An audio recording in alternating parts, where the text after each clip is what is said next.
tired. I thought I was gonna be late. Any day that Bailey beat me, I know I'm late though. Late from what? Bailey been beating you like the last 2-3 Because weeks. one of us has been working. Both of us been working. Uh,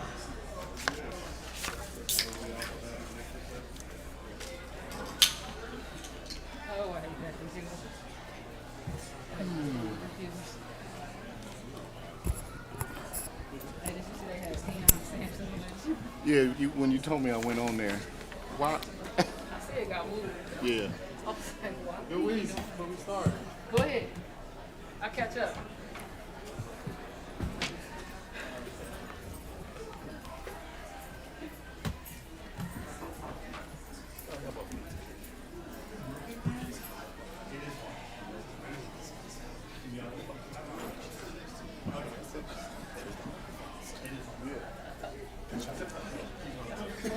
What did you say? I see about 4 or 5. That's three. It's three. All right.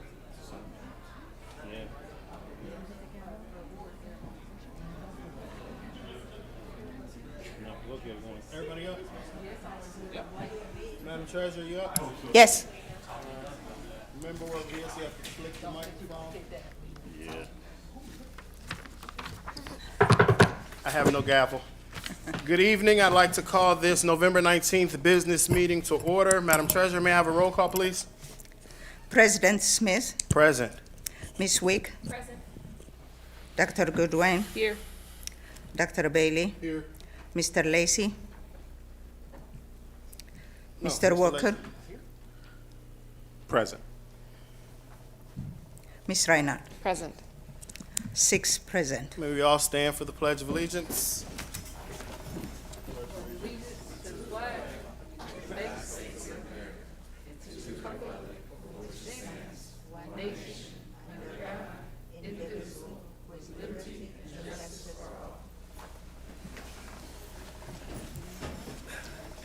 Oh, it's so wonderful to see so many people here today, right? All right, so let us get things moving.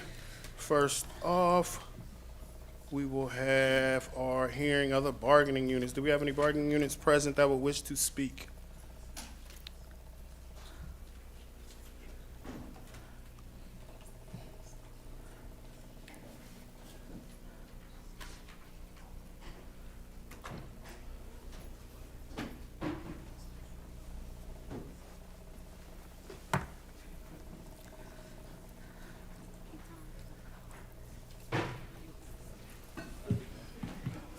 Wait.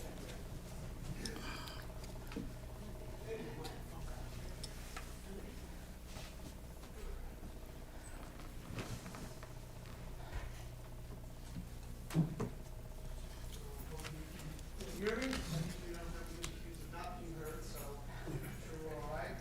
President Smith, Vice President Wick, board members, Superintendent Lawrence, Treasurer Raha, DPS, families and staff. Good evening. I'm Neil Mahoney, and since becoming president of the Dayton Education Association, my top priority has been to advocate for my membership, to protect their rights and working conditions, and ensure that they're being respected as the true professionals that they are. I'm here tonight to voice both my frustration and disappointment with the way my members are being treated and disrespected by an administration who is losing their respect and trust of the membership on a daily basis. At a time of one of the larger teacher shortages that we have seen in the last 25 years, this district continues to move forward with discipline up to and including termination in situations that defy the logic of established past practice.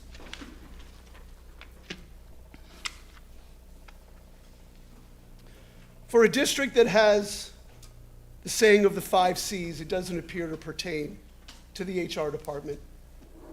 There is no communication with HR, and to say we collaborate would be laughable.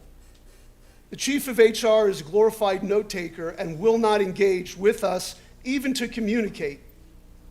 We have had 1 termination in the last 2 years. We've had 3 in the last 2 months. My members will follow the law and board policy, keeping order in the classrooms and hallways. However, they will be very mindful if they take the wrong step, they will be terminated. This district gives no second chances to the licensed educators who have given their loyalty to the district. Dr. Lawrence, by not only being aware of, but supporting these procedures and actions, you are attaching yourself to the lack of respect and trust that my members are feeling. In fact, the message that you are allowing to be sent is being heard loud and clear by my membership and will serve as the rallying point as the Dayton Education Association begins to organize and mobilize. To the board, my ask is this: please do your due diligence when asked upon. Please ask for all evidence, all video, all statements before rendering decisions that may greatly affect the careers of my members.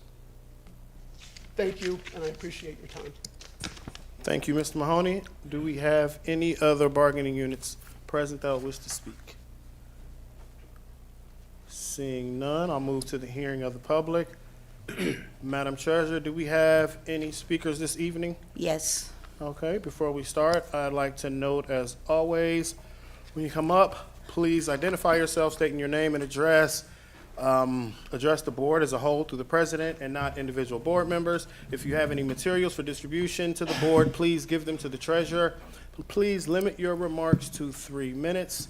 And lastly, it is inappropriate to address any matter involving pending disputes, grievances under a labor agreement, disciplinary action involving an employee or a student, ongoing labor negotiations, concerns or matters that have already been settled, and or any matter which because of its nature is deemed appropriate to be discussed in executive session.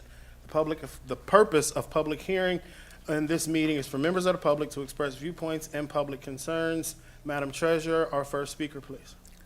Winnie Ray.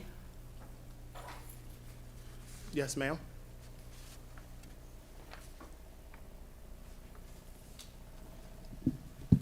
My name is Winnie Ray. I'm a teacher at Thurgood Marshall High School, and I'm here to share the fact that my friend Jamie Blair is one of the most compassionate, caring, thorough teachers that I've ever known. I've known her for over 10 years. My first year in the district was at Wagaman, and she mentored me even though it wasn't her job. She just went out of her way to help me understand how things worked. And I'm extremely impressed with how she deals with her students. We still talk a lot. She gives me lots of good ideas, and she always cares for students. She's definitely one of the most compassionate teachers I've ever met, and I just wanted to make sure everybody knows that about her. I don't know if I've used my 3 minutes. You got a little bit more. You have if 2 want. minutes to go. Okay. Well, I still call her, even though I'm at a different school, and it's been 10 years now, but sometimes I get rattled with technology, and she's always there for me, and that's the way she is with her students. She's always there for them. She does a lot of extra things. She's brought Muse Machine to schools, and she's taken students on all kinds of extra field trips to the theater, all kinds of things that are above and beyond because she cares for her students. Thank you. Madam Treasurer. Donifia Parks Dorsey.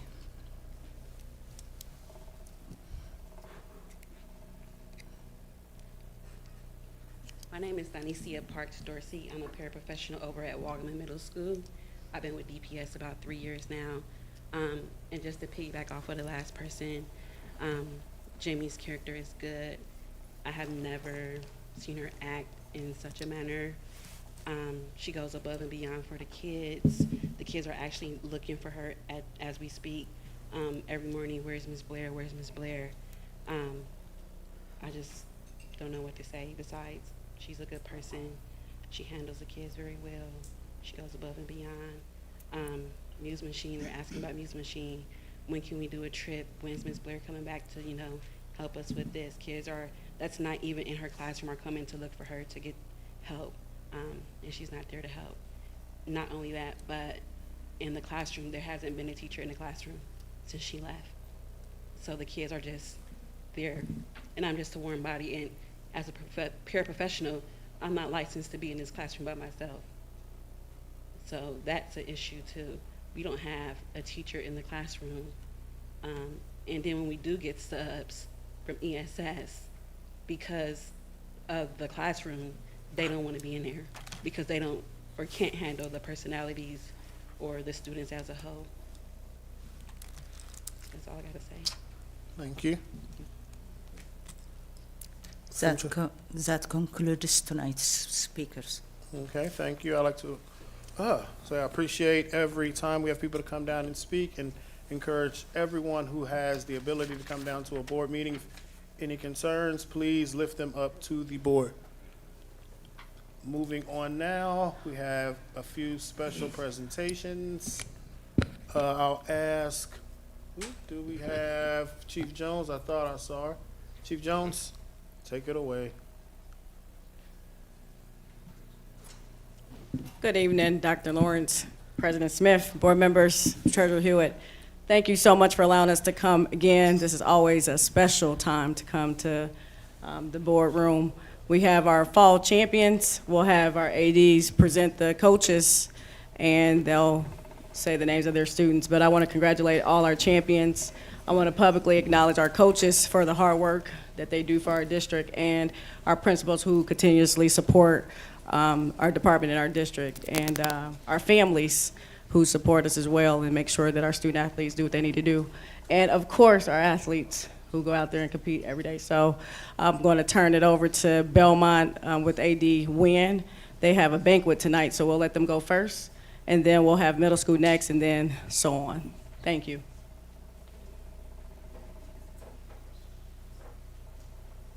Good evening. I'm DeAndre Wynn, AD at Belmont High School. We were fortunate to win in 3 sports for the fall: boys soccer, girls soccer, and boys cross country. So first up is our girls soccer coach, Kaylin Taylor.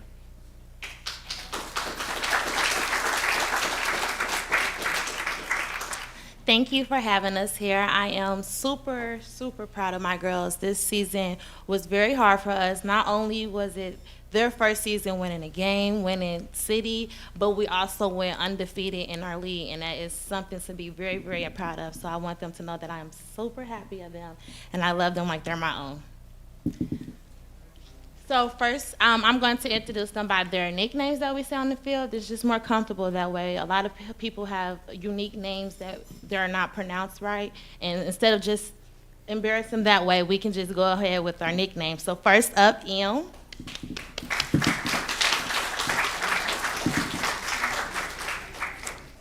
Next, Julian. Those 2 are my captains, by the way. Next, Tasha. Next, we have Baby. Next, we have Gentile. Next, we have Sifa. Next, we have Rahima. Next, we have Maria. Next, we have Paula.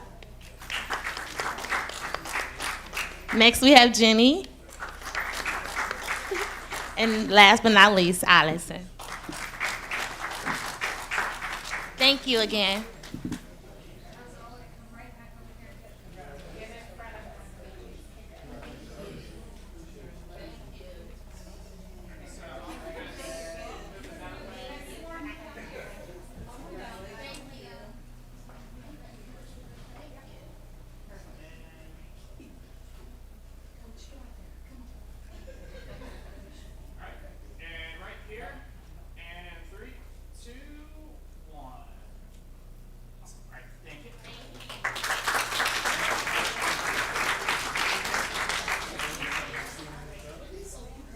Next up, we have boys cross country. Unfortunately, our head coach is out, but one of our seniors stepped up to announce their teammates.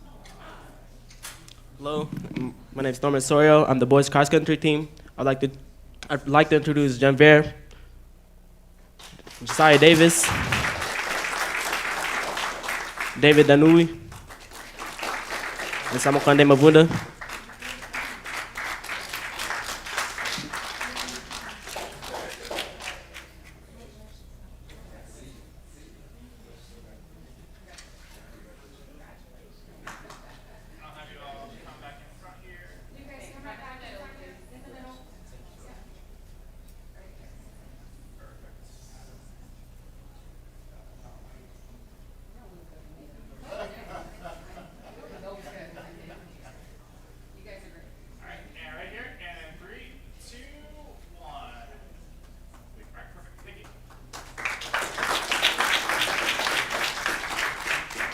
All right, next we have boys soccer with Coach Wayne Lawrence. Hello. We're here again. Briefly, it was a tough season. You know, getting the boys healthy and getting them ready to play. We had some rough games on the road, but unfortunately, fortunately we survived. We were very disciplined this year. I mean, Belmont has made me very proud to coach these guys. When we go on the road, we showed so much discipline that, we represented Dayton Public Schools very well. And I'm very proud of them. Unfortunately, I only have like 9 boys here out of 30. I don't know where they went. Some probably playing club, or they're probably at the library studying. So are we just gonna go with what we have? First off, Hayden Ferris, he's a sophomore.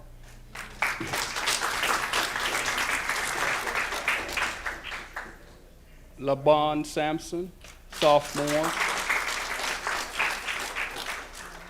My senior, Simon.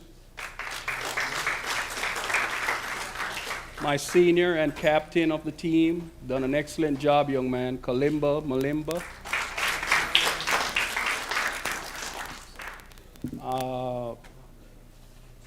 Adam. What's wrong, Adam? Michael Espinoza. Edgar Vargas. Abeki. Barack Jackson, and my senior, I guess he was on the cross-country team also, Sam.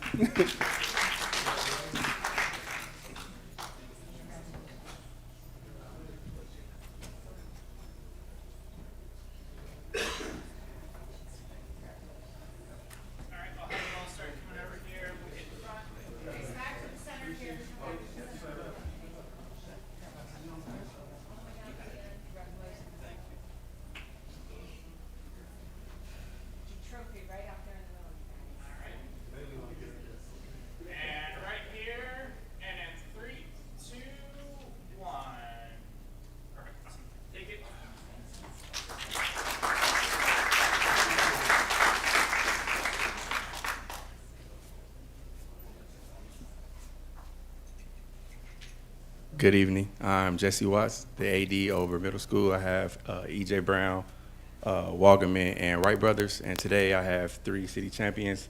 First will be Coach Westover from Wright Brothers Soccer.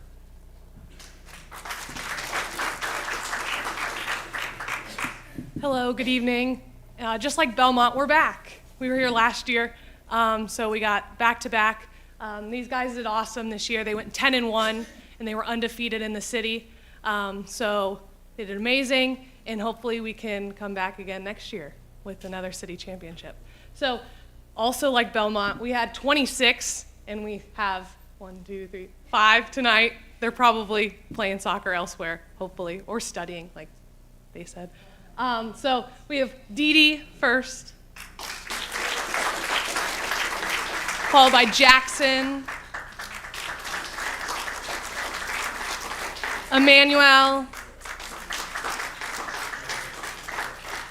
Carles, and Caleb.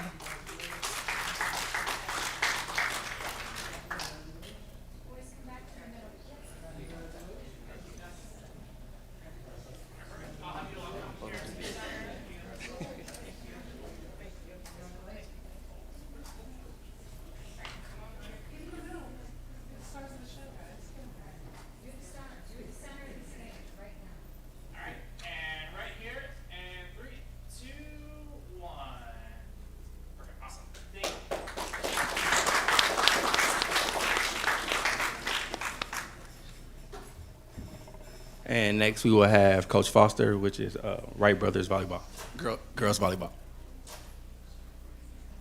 So this is my 8th grade team. Really grateful for the opportunity to coach these girls 2 years in a row, and then also have them in the classroom, see how they've grown just over the course of 1 year. So starting off with Delilah. Marilyn. Maylin. Saida. Myra. Stephanie. And Alison.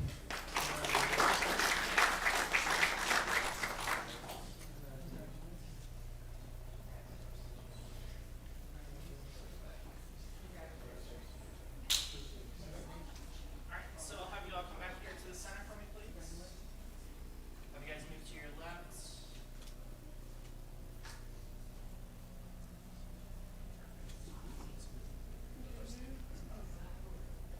All right, and right here, and 3, 2, 1. Awesome.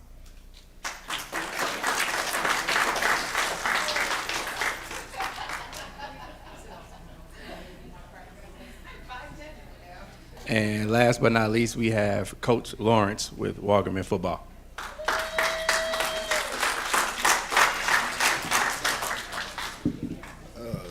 Just want to thank you guys for trusting me with these kids. I've truly grown with them this year. This is my first year as a head coach over there at Wagaman. And I have Jamar Burks, Emmanuel Belton, Trayvon Jackson, Charleston McDonald, DeAnthony McDonald, Shamar Casey.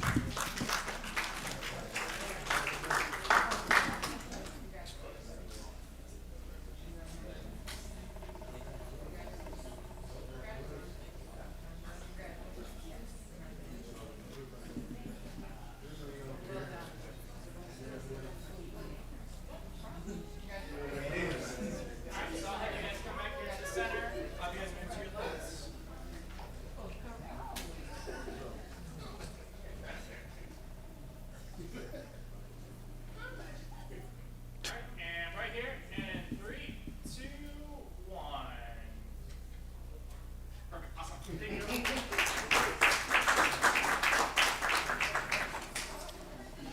Good evening. So my name is Nate Swan Goddard, Stivers Athletic Director. During the fall season, we won city champs in 3 sports: girls volleyball at the middle school level, girls volleyball at the high school, and girls cross country. And first up, we're going to go with the middle school program. Coach Zora is going to introduce them. Hello.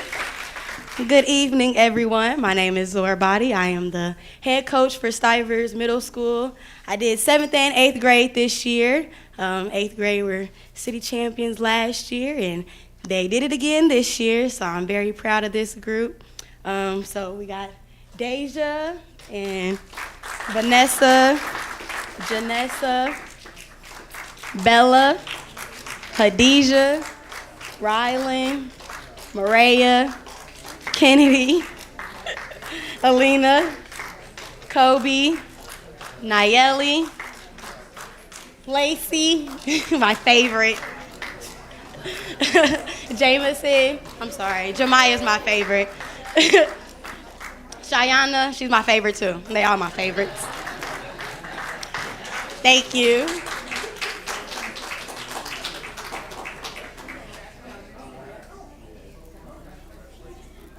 So I'll have you all kind of shift to your left and kind of take up the center here.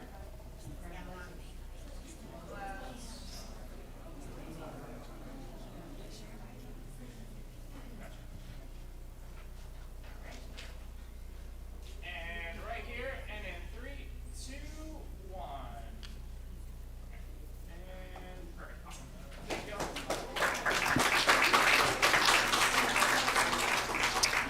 All right, next up we have the high school girls volleyball program presented by Coach Jackson. How y'all doing today? I'm Coach Jackson Stivers varsity women's volleyball team. A lot of my girls are at work still, or they're playing other sports, so I did have a couple girls that were able to come out. I have Mackenzie Brown Jackson, Aaliyah Bozeman, Micaiah Gillis. I'm sorry, that's Olivia. I have twins, y'all. I will name the girls who are not here, starting with my assistant coach, Danielle Sargent, Japrice Taylor, Catherine Jackson, Sadie Smith, Crystal Wiggins, Star Bobo, Madison Tyler, Shania McDaniel, Mackenzie Hardaway, Ayana Petty, Kiora Jackson, Sade Miller, Star Bobo, Aaliyah Bozeman, Adrian Drake, and Rebecca Ogayon. Thank you.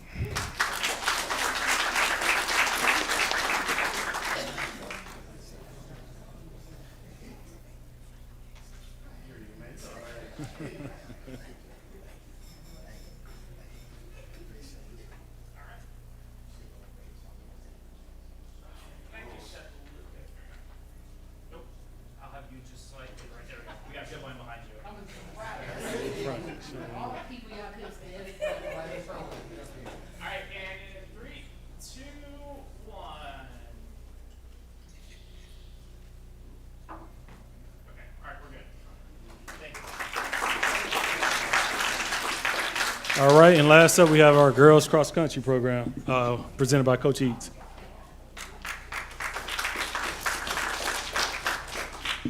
Good evening. I'm Erin Werdelick-Eads, and I am the Stivers cross-country coach.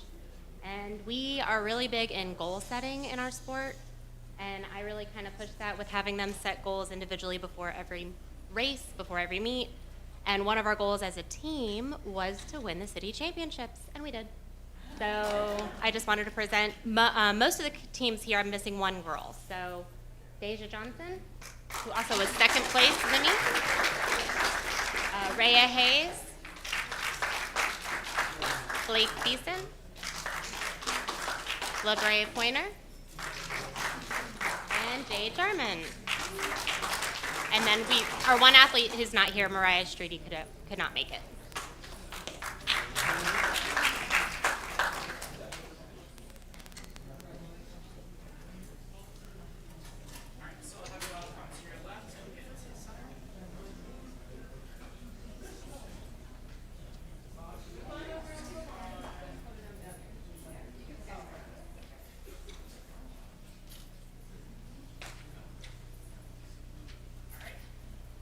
And right here, and in 3, 2, 1. All right, we're good. Thank you.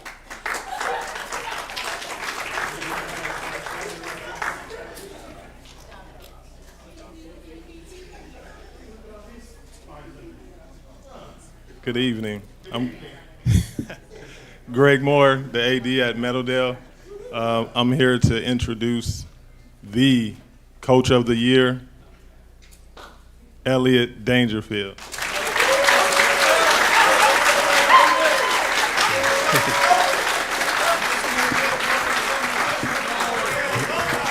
All right. Hey, good morning. Good evening. Good evening, man.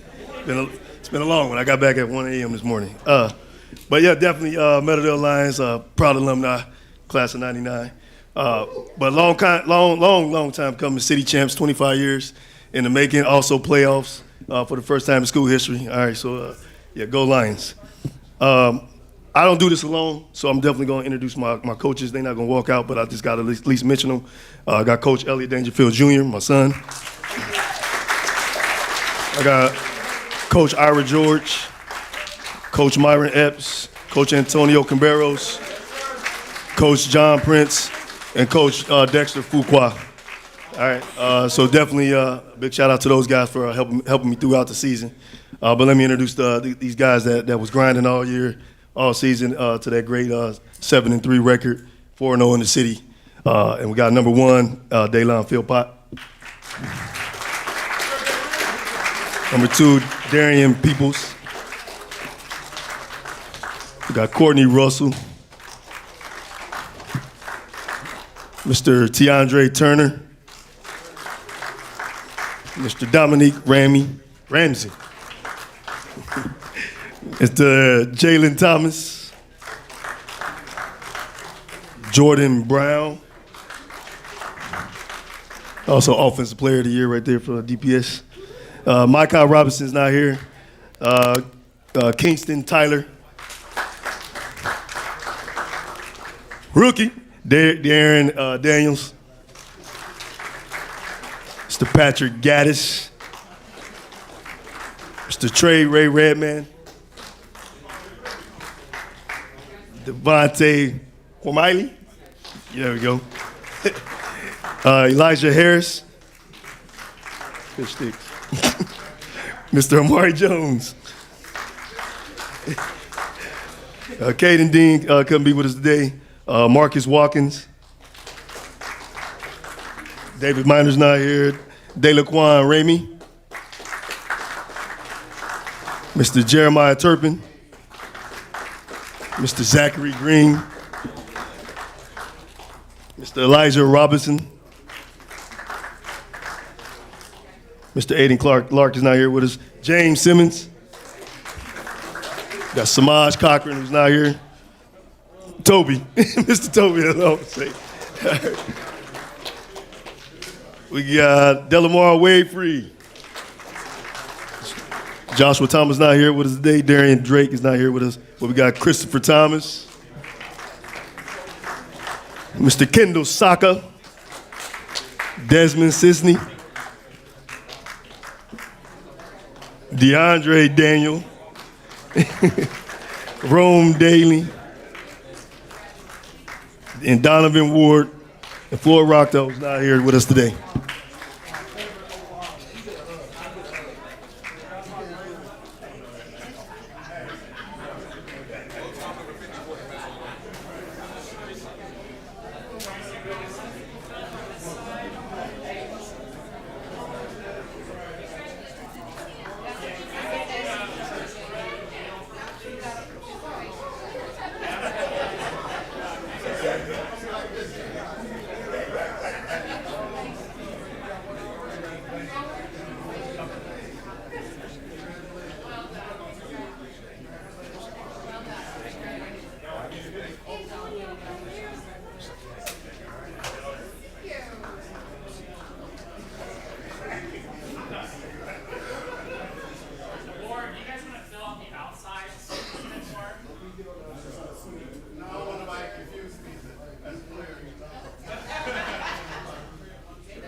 Everybody go.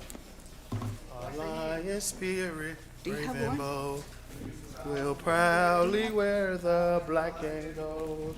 Our hallowed halls will ever be a part of every memory. Oh, yeah, boy. You know, Dr. Bailey, when you went to Meadowdale, you don't have to wear it. It's already in you.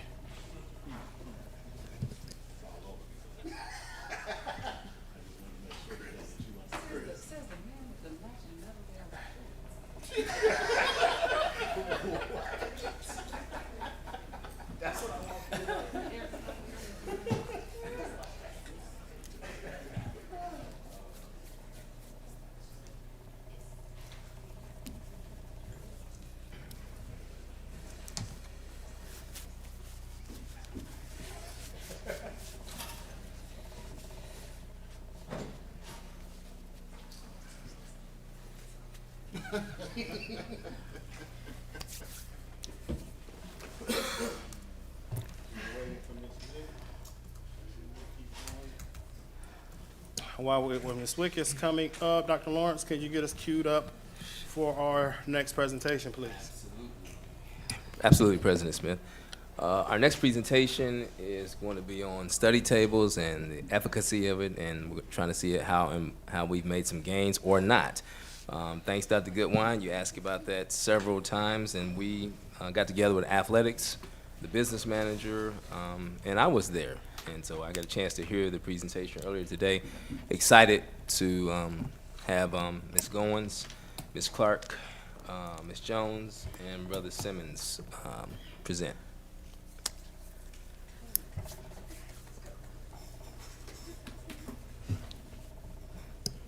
While they're getting ready, is it possible to move the podium over here to make it easier for the board members on this side of the dais? I can't see. I like to see the people we talking to. They're not that great. He's real spicy today. You got a haircut, yes. You on their side? And that's the question. It has always been over here. It was in the middle last time. This is the same as the other room. Just two TVs or something. Then we changed it. We moved it to the middle.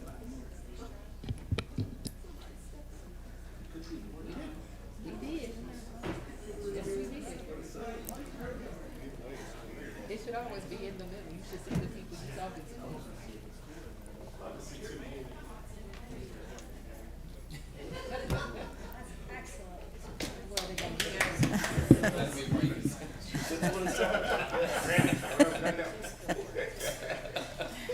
Thank you all for the adjustment.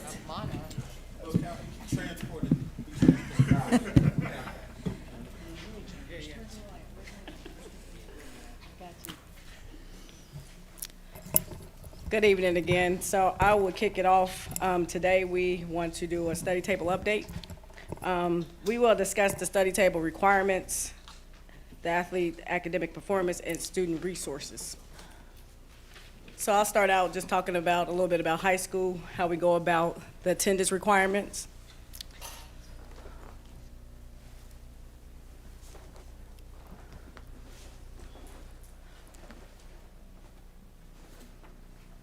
As they work on our PowerPoint, I do want to say that we do have study table coordinators present and ADs as well. Kind of impressed with that, especially with the notice happening so quickly. They gonna stay out there? We have some in here, and we have the Yeah, they can ADs come out in there. here. I guess they wore out. They wore out from the recognition, I guess. We got seats now. They look like them kids that got to sit in the back during Bible study.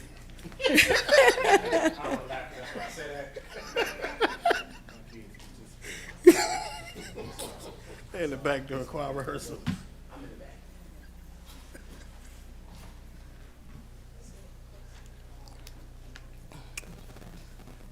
Greetings, greetings. Thanks for joining us. Appreciate you guys.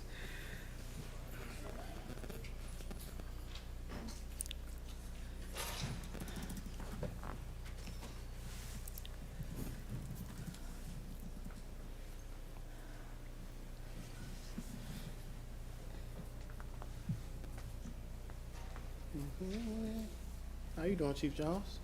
I'm good. How are you? Well, it's another day, living the dream. It's a good dream. All right, too.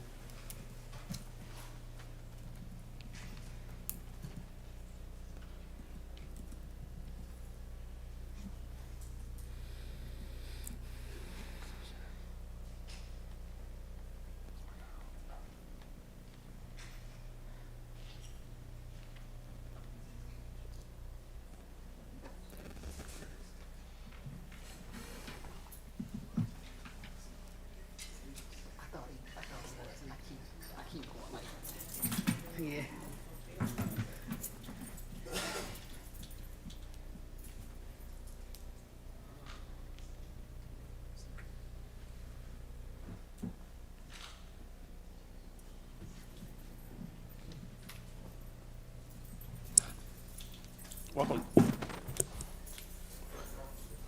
Welcome back, Miss Minor.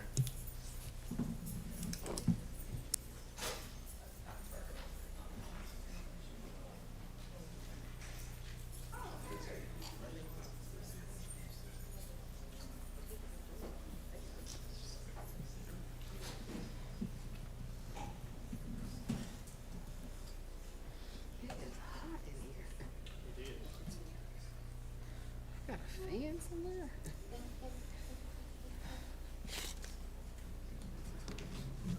Yeah, like.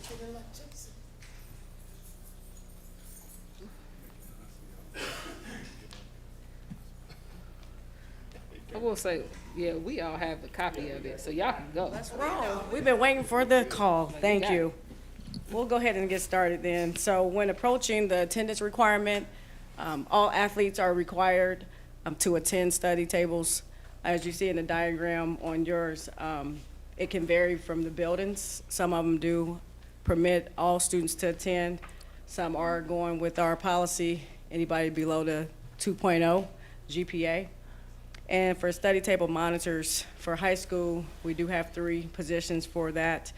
Belmont represents 4 because 2 for high school, 2 for middle. As it relates to our progress monitoring, the ADs and ACs, they navigate that. We put those out on Mondays, and we start that the 3rd week after the quarter starts. That allows time for changes with schedules, rosters to get completed. It's the same thing for middle school. Charity Adams and International, we've been intentional with including them on the athletic side this year. So all athletes for middle school as well. We did have some issues with International, with OSHA, just trying to figure out how to onboard them as student athletes. So we are still trying to figure out the framework for the international students. And then for the study table monitors, they get 2 at the middle school level. And with the progress monitoring piece, our ACs are pushing the progress monitoring reports. And those reports, we send it via email, and it goes to all the principals, the coaches, study table coordinators. We also put attachments of the grades because all of our coaches, they don't have access to eSchool. That way they can see a snapshot of who's doing well and who's not.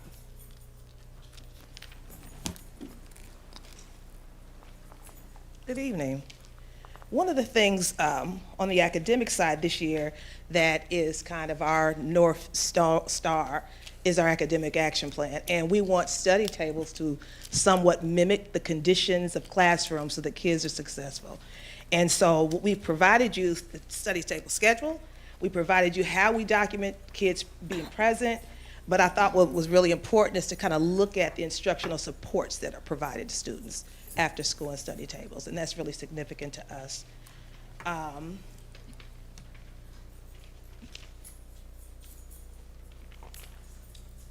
Good evening. For middle schools, the same supports are in place. We provided the study table schedule, the documentation of evidence in regards to daily sign-in sheets, snack counts, and things like that. Those instructional supports that we talked about are there in regards to tutoring, math intervention, and things like that are present for the middle school as well.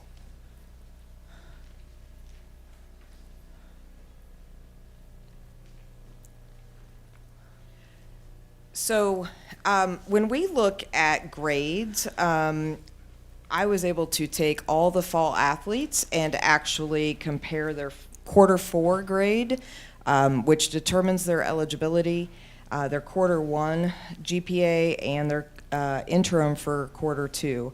I compared that to actually all students across the district, 712. And so in quarter 4, athletes are on par with district average across most of the schools. In quarter 1, the athlete growth exceeded the all students, and in interim 2, athlete growth still outperformed all students. So we could really say that students involved in extracurricular activities, they are really showing more growth, and just really the importance level of being engaged and the supports that are offered through the academic study tables. Next slide. So when we look at these percentages, they will not add up to 100% just because all athletes that have greater than a 2.0 include the athletes that have a greater than a 3.0 and 4.0.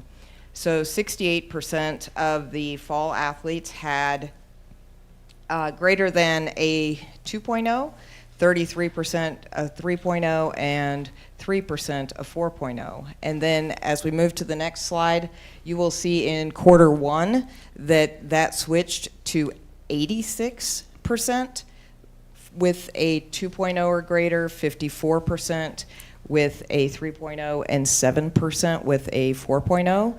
And so there was a significant increase across all GPA areas. And then when we looked at interim 2, on the next, thank you, the student athletes from the fall maintained and actually continued to grow in the 2.0 or greater area. 3.0 was 36%, and 4.0 or greater was 5%. So that kind of led me down an interesting thought as to student athletes who were sustaining or persisting. So from quarter 4 all the way through interim 2 at a 2.0 or greater, a 3.0 or greater, and a 4.0 or greater. And so 61, almost 62% of our athletes persisted and maintained at least a 2.0 or greater in that time period, and 27% persisted. And so this is making sure that if I had a 2.0, that I still had a 2.0 at quarter 1, and I still had at least a 2.0 at interim for quarter 2. And so almost 62% persisted with a 2.0, 27% with a 3.0, and almost 2% with a 4.0. And so then I basically just eliminated quarter 4 and just looked from the start of school to interim 2. Same factors, and 67.8 or almost 68% persisted, and 27% with a B, and 1.5% with a C. And so then we started talking and having that conversation about the fall athletes who were maybe ineligible at the start of the season because of their quarter 4 grades, and what happened over time with those students. So the fall athletes, or the students who had less than a 1.0, next slide. Next one. Thank you. So 11% of the fall athletes were not eligible. And at the end of quarter 1, that was only 2% of those same students. At the end of, or at interim 2, that was 7% of the students. So being able to attend study tables really helped those students who were not on track at fall, but still wanted to be able to play a sport.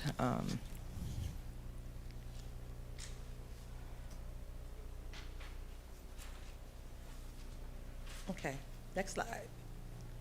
So I'm not going to read this entire piece to you, but when we think about rules and procedures, we know that students thrive in conditions where there are rules and they kind of know what the expectations are. And so some of the high expectations that we have is that students, you know, mimic, again, the classroom setting, okay? And so those are in place, and some of the people that are here that can speak to that after we get kind of done presenting. Okay. So yes, in middle school, next slide, middle school, you see the same routines and procedures in place. The same expectations are in place, and these things are there to ensure that we have a productive environment that remains conducive to learning in those spaces at study tables. Thank you.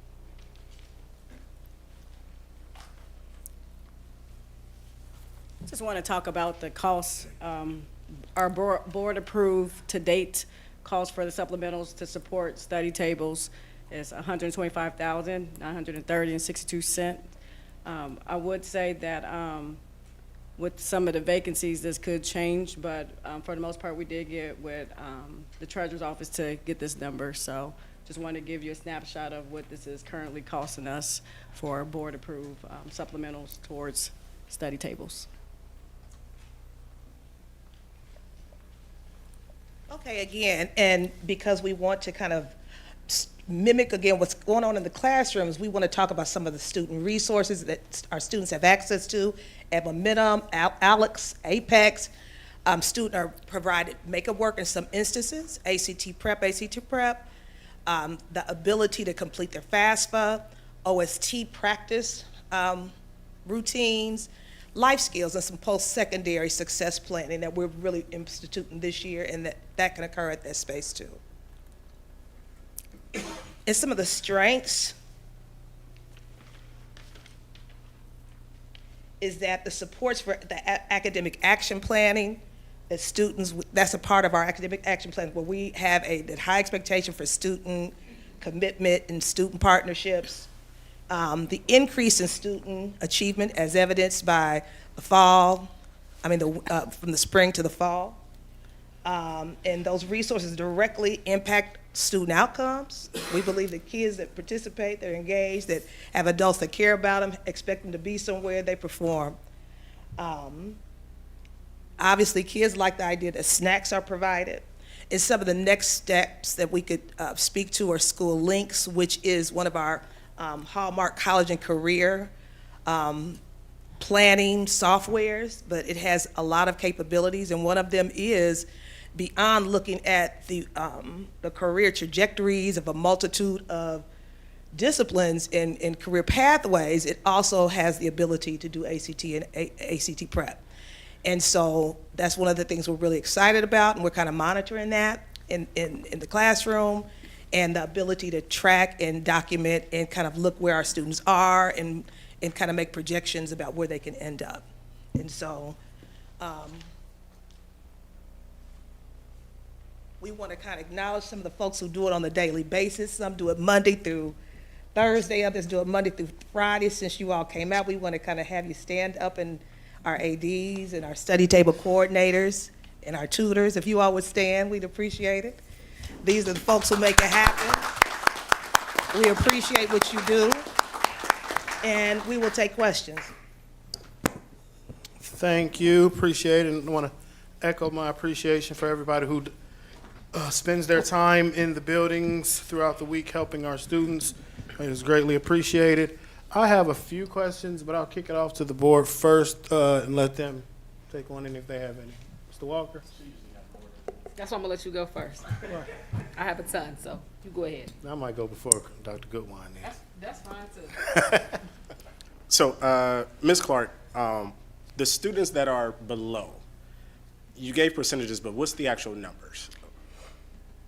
I'll have to go back and look at my sheet for an actual number. I think it was somewhere around 80 some. And that is district-wide? District-wide out of like 1,018. Okay.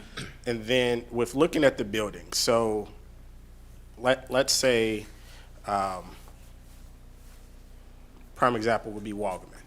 The numbers that's on here says one study table monitor. Is that one that is approved and there's another one coming, or is it allocated just one for? So those positions are appointed by the principal, so there's still a possibility for one to come. I think they're just trying to identify who that person is. Okay. And then each building right now, how many students are enrolled in sports? For instance, let's say Dunbar. When we look at, there's three study table monitors at Dunbar. But how many athletes is that? And then with the athletes that are there, if they're there for that 1 hour, are coaches also attending the study table? How is that being tracked? As far as the numbers per school, we do have a document where we keep track of that, so we can share that with you. And then, I'm sorry, what was the second question? Are coaches also going to the study tables? Coaches pop up, and it varies by the school. Okay. Last question for me. So I see that the study table, for instance, middle school is 3 to 4 or 4 to 5. But then on another slide, it says, at dismissal of kids, all students are expected to, I guess, be dismissed at 4:15. So these students, they do study tables and they're not participating in the sport at all? Like they're done after study tables? It depends on the school, because some schools let all students come and some target the athletes. So it just depends on the school. I think it would have to speak upon each study table coordinator for that. So to be more specific, if I'm a student and I'm a part of a team, but I have to go to study tables, you're not a part of the team, you're doing study tables, get your GPA up, and then you're allowed to participate. So if you're an athlete, you'll go to study table first, and then you'll go to your practices. Okay. That's it for me. Oh, last question. On here says something about leave an item. Like if they're going somewhere, leave an item. What is that? To go back, students are allowed to go to the restroom, and students have to leave an item before going. So when we were going through the expectations and everything, we actually kind of condensed all the different items that were submitted from all the schools. And so we took everybody's lists and just kind of merged them all. And so some of these are from one school, some of these are from multiple schools. And so some schools ask kids to leave an item just to make sure that they're coming back into study table instead of leaving. Okay, I think 80 more. She got you. Okay. Okay, so looking at the actual grade averages, Belmont, for example, quarter one at Belmont was 2.85. Right now at interim of the second quarter, it's 2.0. Second quarter ends when, and how is that going right now, tracking? Is that going to go up, or is that going to stay the same? So I can't tell you if it's going to go up or stay the same. What I can tell you is that because fall athletes, their season has ended at this point, they're no longer required to go to study tables unless they're continuing on into a winter sport. And so that I provided the interim data just as a point of, this is kind of where that break occurs. And so some of them have continued and persisted, and some kids have not. And so it's just kind of an additional, this is kind of what has occurred since maybe their season ended. Okay, so last question for me. Because when she said something else, it triggered another question. You've said that 4 times, so. You trigger another question every time. So if I'm an athlete, then I'm only required to go to study tables if I have a struggling GPA for the time that my sport is in season. But then after my sport is over, I'm pushed to the side until I fail again, and then I have to come back.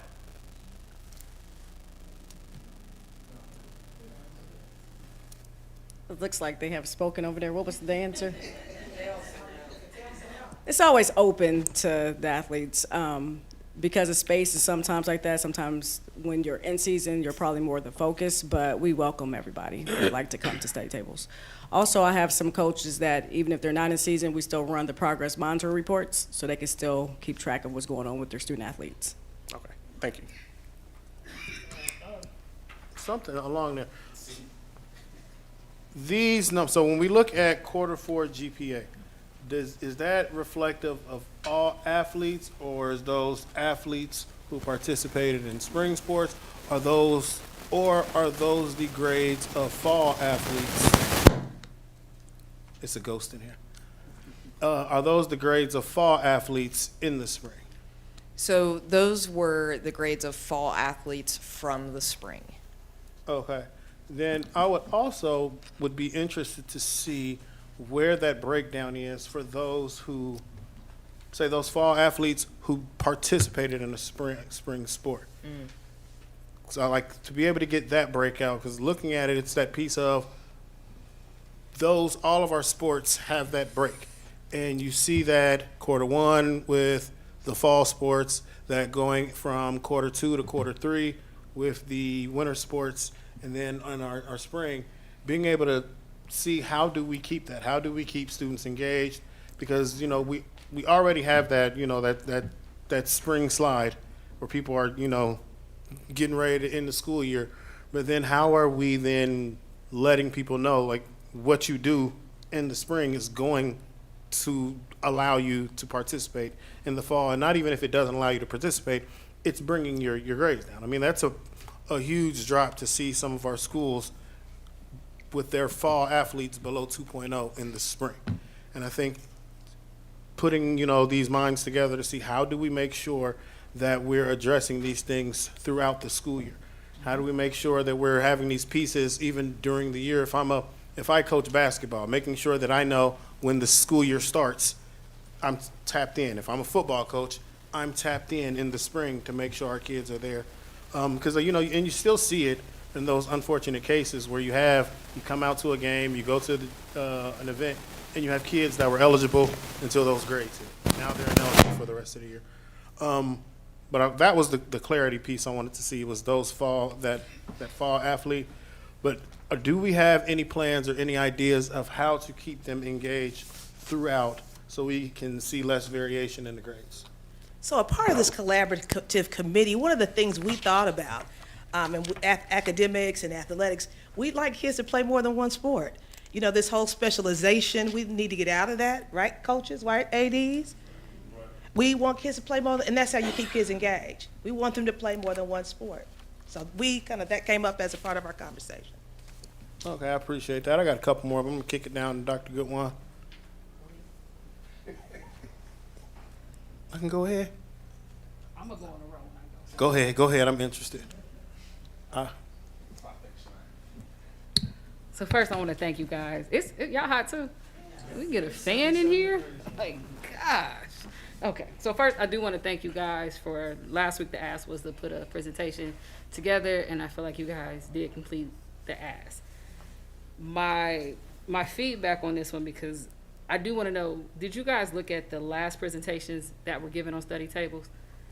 And I ask that because overgeneralization gives you a big picture thing, and I'm kind of interested on the schools individually here. So this doesn't tell me necessarily how the schools are doing by not only gender, grade, and that piece, because some of the presentations that we got in April, May of 2023, that was the breakdown we got. So my additional ask, which I don't know if my colleagues want to see it or not, but I would like that in email, is the breakdown of how the kids performed in the first quarter.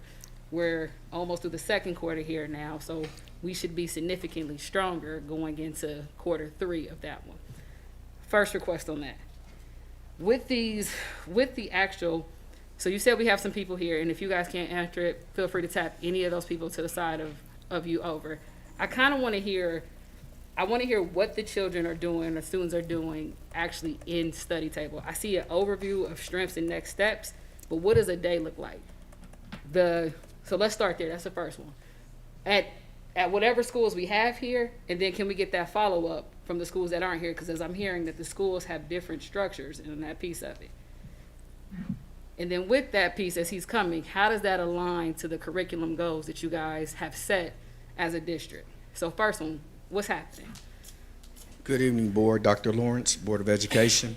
Bell rings at 3. 3:10, they need to be in study table. At Belmont, ours is in the cafeteria because we have a very large school. So I have my basketball team on one side, I have my wrestlers on one side, cheerleaders on the other. We have Chromebooks, so we can get those out. Most of the curriculum that teachers put into the assignments, they put in the Google Classroom. And so students can access that. Myself and Mr. Drame, he's a math teacher. He takes on the math and science. I take on the English and social studies. And we're moving around helping students. Students that do not have any work, we encourage them to put in inquiries in colleges, helping them out, even helping them with getting jobs and things like that. So helping them fill out scholarships. And so that's what the day looks like. And so if a student may have to do credit recovery, we'll give them, help them with that. And so that's what the day kind of looks like. And so they're doing most of their work on Google Classroom. Okay, let me ask you this question. Mm-hmm. I get the children or the students who have work to actually do, and you just said the students who do not have work, it's kind of, I'm sorry, the clock was freaking me out. Mm-hmm. I did, y'all seen it, okay. it sounds like it's less structure for our students who don't have work, where you gave me 3 different things that they could be Yes. doing: scholarships, Yeah. job applications, or Yes. something else. My question is that the best use of our time, knowing that we haven't seen, or we see that some of our student athletes, and I'm only speaking of student athletes right now, when they go on from here, they're struggling with the college level material of being able to perform at that level. Is there, why aren't we more structured on beyond the DPS standard of work? Everything is based upon what the teacher gives out. And so if teacher's not giving out the work, then, So let me ask you this, do we have homework now yes, we have homework. at every school? I don't know about every school. I only At can speak Belmont, for. my bad, at Belmont, do they give homework out daily? I give homework out in our cluster gives it out. Okay. They give out homework or classwork. Can we confirm if students are getting homework now? Because if they don't, again, for something you illustrated, is like you're just sitting there. And I think that's a waste of an individual's time. Because my question is, my overarching question, is this something that the board should continue to invest in? Is what I'm trying to figure out based on what we're getting back for it. They're not sitting there. They're most of them, I would say majority of them, at least 80% of them, they have work to do. They're either making up work, finishing up a project, so they're doing work. And so they're either doing something in math, science, or social studies. So I only can speak for my class that I give out work, I give out homework, and my department, they give out work. It's that 20% that I got questions about. though. 20%, that's something that you would probably have to talk to, the principals about. Okay. Yeah. Thank you. You have someone behind you, so let me see what she has. Good evening, board. My name is Sarah Muse, and I am the study hall coordinator for Thurgood High School. So at Thurgood High School, hours start at 3:15 and it ends promptly at 4:15. We have the support of our AD. When the students come into our study hall, we immediately give them a couple minutes to break. Then we have them pour up their hack. So we really, when we look at the hack, we can tell what assignments are due. If you missed it, we can see that it's missed. So if you missed the assignments, we have you then go to your Google Classroom to complete the assignments. In our study hall, 60s are not accepted, 70s are, anything 70 and above. So if you have a 60, then that means we have some work to be done. So we send out emails, we talk to our teachers to see which way we can help that student. So we make sure that we work closely with our students and our staff and our administrators to help us get the job done. And that's pretty much how we go. Most of our students, we have some that are below, but we never have an opportunity where any of our students say they don't have something to do, because majority of them are either missing an assignment or assignment is due. And we see it on hack. Okay. It's more for the people behind you, but thank you. Thank you so much. Any other questions? I don't know, somebody's about to else was coming, but then I have some questions for you guys. Go ahead. Hello, my name is Adri Daniels. I'm one of the 3 study tables coordinators for Stivers. And our study tables, our bell rings at 3 o'clock. The students have to be there by 3:15. The mandatory students stay until 4 o'clock. Middle school lets out at a little bit before 4 o'clock. They're supposed to be there between 4:05 and 4:10. And the mandatory ones can leave at 5 o'clock. Our study tables are open to all students in the entire school, and any student that shows up from high school is welcome to stay until 5 o'clock, so they don't have to leave at the 4 o'clock mark. It's monitored by 2 math teachers and 1 credit recovery teacher. And we walk around the entire time asking students if they need help. We have a table that we label for tutoring that a student can come over to as well. At tonight's National Honor Society meeting, we are getting those students to commit to days of the week and times that they will be attending the study tables to sit at the tutoring table. So we've always had, over the course of these many years that we've had study tables, have a table that is manned by students that offer tutoring to other students. And we counsel our mandatory students once a week. We pull them aside to a private spot in the library, and pull up their grades so that they can look at them and ask them what's going on in their different classes. And the young lady I spoke to last night said, I can't remember to turn in assignments. I can't find them in my book bag. So I said to her that at Wednesday's session, we'll be putting her work into folders and helping her get organized. So we try to find out what the issues are with each student as to why they're not getting their work done. Another student said that, 2 students actually said that they didn't have computers at home, and so now that their parents were making arrangements for them to be at study tables, they were going to be able to get those online assignments done after school because the library has the Chromebooks and the computers set up around there. Any questions? Thank you on that one. More for the people behind you, though. Come on back up. Are all the study coordinators, are they all educators or teachers? And if not, what percentage, like what schools don't have educators? I know in the past we have struggled to find math and science individual. Is They that still a virtually are problem? all certified almost, with the exception of a few. There are some long terms and they do amazing jobs at some of our spaces, but for the most part, we have teachers. Are we still struggling to find math and science individuals? We are. Can I have a report out of where we are still having that gap at comparative to the last year of study table, of if we feel that or not? That, you gotta think about it? No, I don't have to think about it, but I don't know who taught last year, but we can look into who were the teachers They last should be year. on at least on the board docs for Okay. approved on there, so if you need a place to look for that one, that's a good Okay. avenue for that one. In addition to that piece right there, I'm interested too in the actual percentage of students that stayed eligible or actually fell off of eligibility while being involved in our study tables.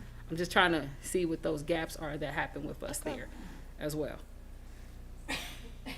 Earlier in the presentation, it was mentioned that Belmont has 4 because they have a middle school. So why is there a difference for Stivers that also has the middle school? There is a difference. There's a vacancy at Belmont, so they have the ability to hire one more person. So I think it's just finding someone who's willing to take on the tutoring. You mean at for the high Stivers? school. Because Belmont has 4. It was represented they had 4, Stivers has 3. Belmont has 2 for the high school and 2 for the middle school. Correct. And Stivers also has a high school and middle school, but And theirs only showed 3 on your presentation. That's what I'm asking. Like, why is there a difference between Each the high two? school has the ability.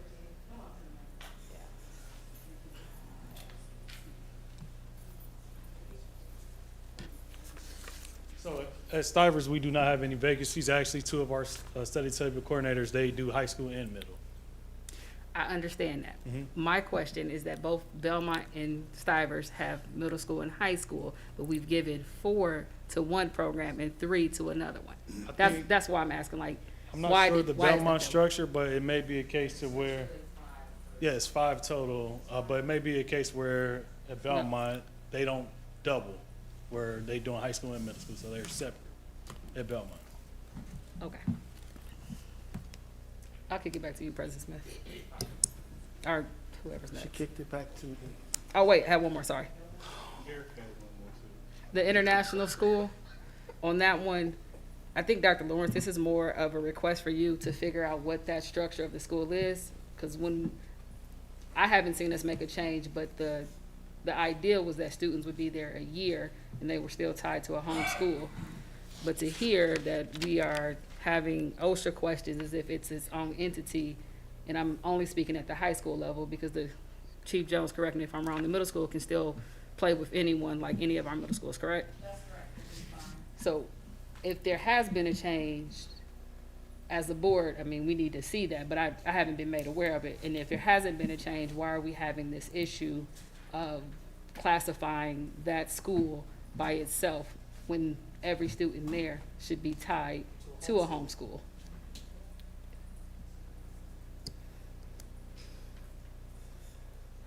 And that was it for me. That, before I go, I'm kick it over to Board Member Walker first, but I did want to have, with that, currently at international school, do we have students there that are playing sports and activities at other schools? And could you report that out? Because I think that would also add some clarity to what we need to do over there. was Victoria's reached out to OSHA. It took them a long time to respond, maybe 6 weeks ago, and they just kind of recently responded. And so OSHA is saying that they treat our international school like a charter. So they would have to go to they would have to play or go to play for the school closest to their home. Obviously, Thurgood would have made sense, right? But that would also factor in Thurgood's numbers if they went to Thurgood. But they just kind of, that was their position. Yeah. But why do they? Go ahead. I say, but why do they treat a school? Are the kids enrolled at international school, or are they enrolled? They at do a have their homeschool? own separate ISBN number, and No, so that I'm talking about in their enrollment system. Are they enrolled at, like, if a kid goes to international but their homeschool is Thurgood, are they enrolled in international, or are they enrolled in Thurgood? I think they're Dr. Lawrence? They're enrolled in international. So why is it classified that way? Go ahead. No, I was about to ask the same Same thing thing, like, because when we set up the international school, what we voted on was that these students, say I am a student and Belmont is my home school, but I need to be at the international school for my English language learning. Once I went through that program, I would then go back to Belmont. And while I was at the international school for athletics and those purposes, I would be treated as a Belmont student. That was the understanding when we voted on that. If they're treating them, then I would see why OSHA would do that. If we're enrolling them as international school students, then OSHA is going to look and say, since international school does not have sports inside of here, they're treating that outside of a charter, which technically they shouldn't still do it anyway, because if we do not have sports at another school, those kids just don't get to play at all, That's which correct. causes another issue with me. So there's two issues on that. One, if they're enrolled in international school, then we need to figure out why are they being treated, one, as a charter exception, and then on the outside of that, it opens up the window of questioning of why then, if another school in our district does not have a sport, then they are not allowed to do the same things there.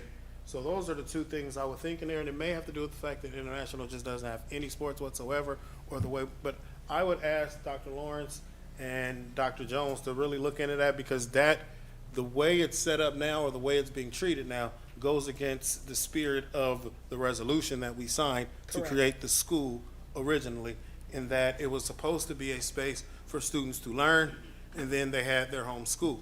If we're not gonna do that, then it opens up the avenue of how do we have that, where if we're under a different BN number, if you put it up under the Thurgood BN number, then they would be over at Thurgood for the athletics as well. So I mean, and it will change their competitive balance at Thurgood, which I'm all for it, let's get soccer over there at Thurgood. But I mean, I do want Dr. Lawrence and Dr. Jones to really look into that, because I want us to be able to know what we're doing when we're making these decisions, and then putting people like Chief Jones in that situation where, you tell us parent it's one thing, and then they try to do something and they're not allowed to do that. I would hate for a parent at the international school to think that their child who is over at the international school could be involved at Belmont, and right now they can't, or at the school that their siblings go to or their family goes. So I would ask that one. I have a couple more questions, but I want to kick it over to Walker first. Hold on, before you go to Walker, on top of his request, can you add to that? I do want to know why they aren't enrolled in their home school. In their home school, yeah. Like I the wanna first, that part, in addition to the other things that Board President Smith asked of that, because the satellite should be that they're at international. Right. But they should be able to participate, as the resolution put out, in everything offered in the home schools. Oh, okay. I'm just curious, how many students grew academically?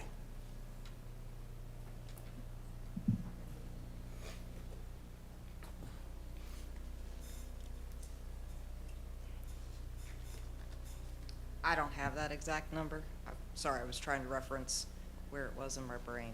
I don't have that exact number, but I can give it to you. I can get it to you.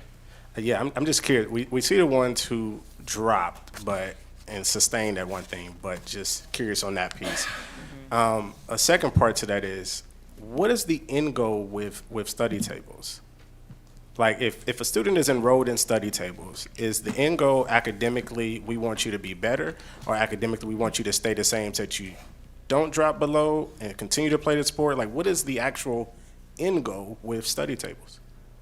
For me, the end goal is that students improve their academic achievement, academic performance. But if the numbers are showing that 67% is staying the same, how are they achieving? So it started at 68%, and then it moved up to 86% from quarter 4 to quarter 1.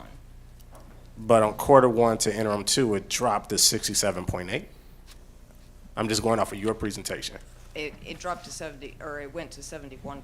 Sorry, I think it's like page 7 or 8. This one, athletes sustain 2.0. So the sustaining part is an athlete who is basically, if I had a 2.0, I remained at a 2.0 or went up. Okay. What other skills are being developed with study tables? The slide.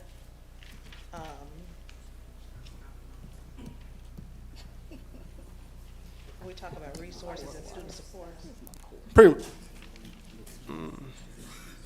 With the ACT, SAT prep and things like that. Right, so there's opportunities for intervention, there's opportunities for acceleration, there's opportunities for exploration, so it's not stagnant. I mean, and they have the ability to do a multitude of, or access to a multitude of resources. Okay, how's that being tracked? Well, we can track through the school links, the usage of school links, meaning logins and completion of modules. That's one for sure. And I'm sure that those who are overseeing the study tables are kind of giving some feedback through their weekly kind of monitoring of grades. With looking at a student is enrolled in study tables. A teacher puts an assignment online. A student is only at study tables for 1 hour, but then they go to practice and they still go home. But they're going to study tables Monday through Thursday. How are they missing assignments every single day of study tables? I can't speak to that. Can anybody that's at study table, your question is like a kid may come in and they may not have an assignment to do? No, if a kid comes in, I missed 4 2 days a week. assignments yesterday and I did those 2 assignments. I come in to study tables the very next day, I have another 2 assignments that's missing again. So I'm just curious on what is the overall structure of how is it working if a student is, for the duration of the sport, they're enrolled in study tables, but every day you're doing assignments that's missing? Sometimes we have some students who are in between sports. So say, for instance, they play volleyball. They don't play volleyball, but yet they come and play basketball. So once it overlaps, now you have all these missing assignments. So when you come in the study hall, you might have the missing assignments, and so we have you do them. Or their work has piled on, and it's too much for them to manage day to day in the classroom.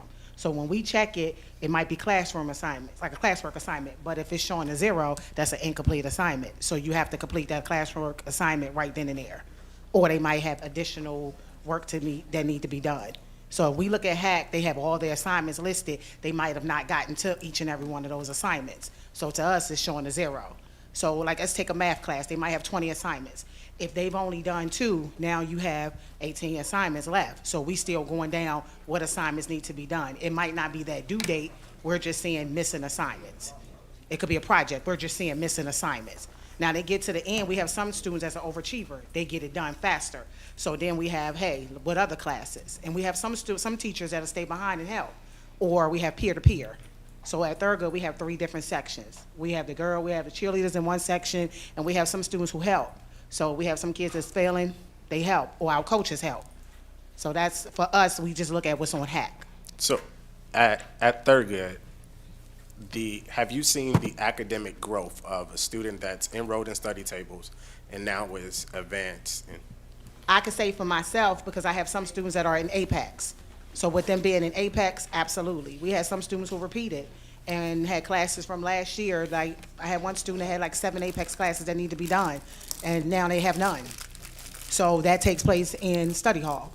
And with Mr. Petty, we don't play. Like, sit down, get your stuff done. And then that's something else too, is not just sports that can come in there. We have kids that stay after school that comes in there as well. They might do wrestling, or they have track, or they have a sport coming up, so they can come in there as well. I think Mr. Petty was going. Yes. Good evening. The way that we kind of gauge performance, I can give you an example, like our football team.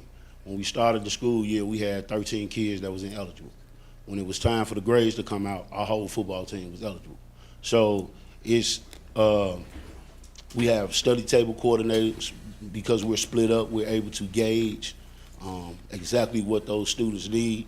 By the time we got to the end of the sports season, all of our kids, and I think we had at Thurgood between 3 sports, we maybe had 15 kids that needed study table. When the grades came out again, we had none. So that goes to the coaches. It goes to our study table coordinator. We have coaches that come in, study table, where our GPA might be a 2.0, football GPA was 3.0. You know what I mean? So our coaches and our study table, and because we do progress monitoring, things of that nature, we're able to gauge where our students are by the end or by the time the grades come out. Thank you for that. Looking at overall team sports, okay? So let's take a football team for instance, Thurgood. So how A.D. Petty said, like his students academically, the growth and things like that. Is that a normal practice, like across district, with you see that type of same growth, or is it pretty neutral? Is it overachieving? What?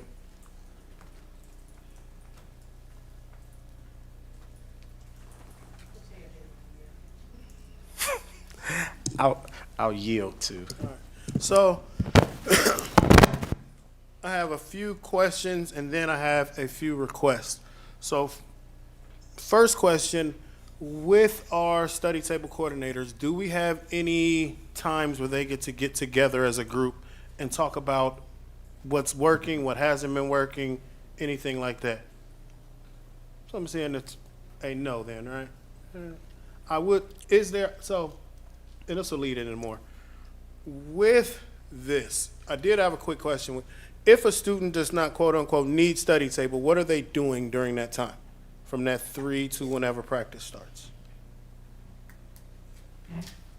According to that kind of, we're doing kind of the preliminary audit where we're going to sites and seeing what's going on. But what they're telling us, some like Thurgood makes everybody stay, and it varies from school to school.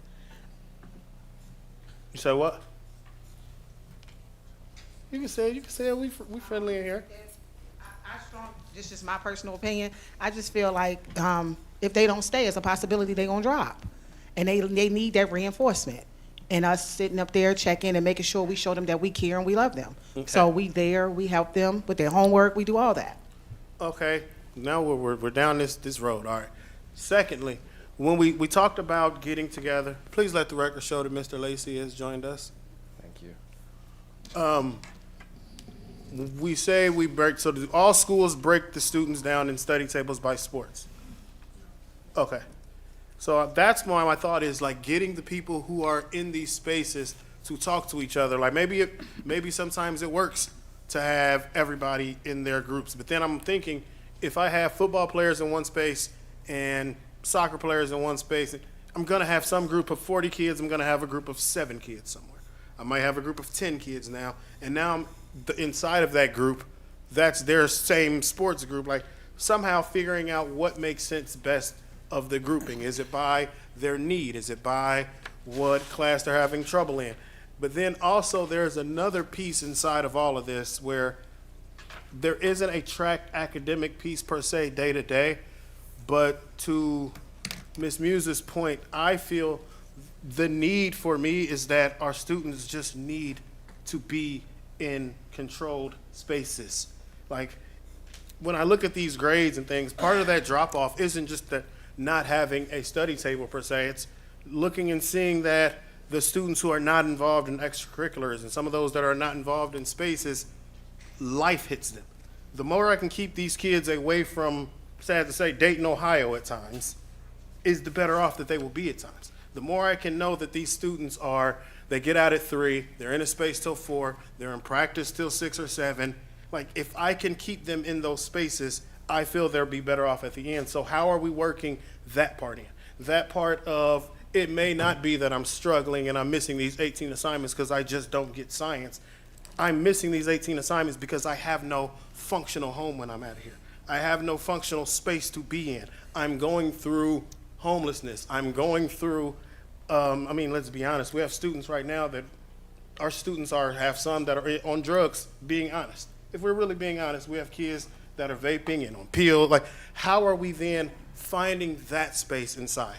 Like, some of them might not need that tutoring today. Some of them just might need somebody to talk to. How are we then bringing that into that space? So my request with this whole space is Dr. Lawrence, Dr. Jones, Chief Jones from the academic team, bringing in almost a task force of some sort to provide our students all of these things.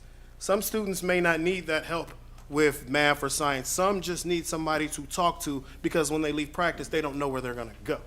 Like, how do we do that piece is my question, because there's so many pieces in this, and the investment piece, I think, Chief Jones, you spoke on, to me, that's a drop in the bucket for what we need. It's like, it comes down to about $1,200 a month per space that we're at. That is nothing, especially if you paid daycare before. That is nothing. But how are we bringing all these spaces in? Because what I'm also seeing is, even if you look at the students outside of sports, a lot of them aren't in sports because they do not have that functionality to bring them in. They're still fighting that piece of, how do I get into a structured environment? And we see that all the time, especially when we look at numbers of enrollment in athletics. And you walk around the schools and you see kids, are you playing a sport? No, I gotta work. No, I gotta go home and take care of my sister. No, I gotta go home and do this. No, my mom said I can't. Like, how are we using this? And I think this is a beautiful space to try to figure it out. But I think getting more people involved, namely the people who see these kids every day, because they know it. It's hard to go in there and you're in a space with 60, 70 kids and expect 3 people to go in and check their grades every day and get them caught up on assignments. But I think if we can pull more people in, pull some of our outside resources in, looking into the partners we have around the district and outside of the area. But I appreciate the presentation. I echo Dr. Goodwine to see what is going on in each individual building. And even sometimes by sport, because I think that was the last breakdown we got. Correct me if I'm wrong, Dr. Goodwine. By sport, by gender, by how many even students, how many hours. Like, seeing all of those things to figure out where can we find those resources, because everybody here has a niche. Everybody here has that connection. How are we getting there? How are we talking to coaches? Because some of those coaches might be able to tell you, like, hey, Simmons is doing good, but he needs somebody to talk to him about this. Jones is doing all right on the practice. She needs somebody to talk to him about it. Like, finding that loop where we're closing it. So I don't want it to be a pass-off from they're with their teachers until 3, they're with somebody until 4, and they're with a separate group of people till 7. Like, it should be this whole ecosystem of everybody knows what's going on. So that is all I have, but I do want that request to see how could we look into that. Because I wouldn't want us just to use this space and say that academic study tables are to improve their academics, when that might not be the ability in an hour a day. That might not be the space with 3 people. I don't think it's fair to judge 3 people, 4 people in a building to try to improve 70 people in an hour a day, especially when they're wound up, they're talking to me. So just finding those spaces. So I appreciate it, and that is all I have. I got one question, and I agree with you, Will. But how many of you over there go above and beyond the study table and dealing with the students even after those hours are gone? Yeah, that's what I kind of figured. Thank you. I just have one request on top of yours. Just one request. From when we started this program, and I appreciate Mr. Simmons being here, if I could just request the next time you guys come out, which hopefully will be in the 3rd quarter, recapping the 2nd quarter, that we have the principals they come out as well, because their buy-in was significantly higher at the beginning of this program. I haven't seen it as much right now, but we just got last week where we were sitting this program. So I would like to see them here as well, giving us, since those are the individuals who probably have more of a pulse on it, since they're there every day, someone of their teams. And it's truly a collaborative effort with the principals, but we wanted to kind of have the folks that do it on a day-to-day. You know, it's a shared partnership, but we can definitely have them come out next time. Thank you. I'm just curious. We stay curious, don't we? Because I'm okay. A student is in study tables, right? A student comes in today, I have a 70%. Are you tracking that student's like percentage when they started and when they end? Or as a student, hey, I have 70% when I walk in here. I did some work. You're not going to see I really didn't do all of the work, but I can go home and make it. So are your numbers reflective on they're in study tables and this is a number of the time that they're in study tables, or is this an overall number?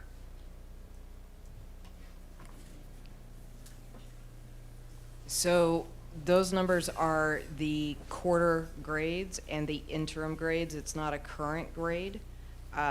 If we were doing current grades, I would have to do those weekly, and I know that Chief Jones provides those weekly to athletic directors and athletic coordinators who then get those to coaches. So let me be more specific.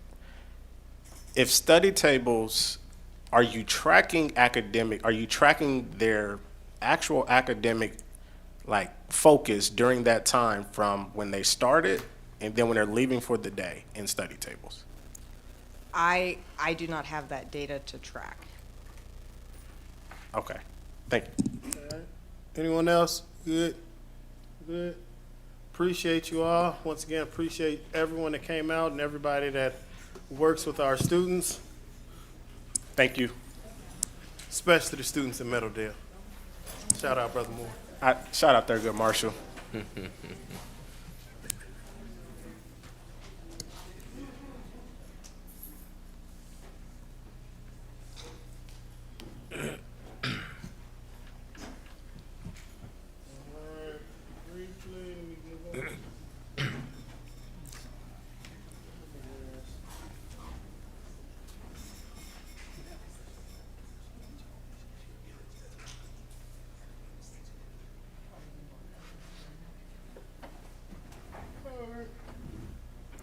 We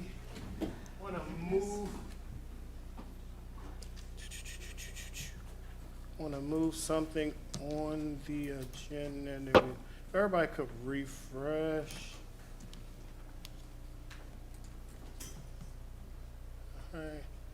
Being that it's hot, I want to move executive session up to be courteous of our people here.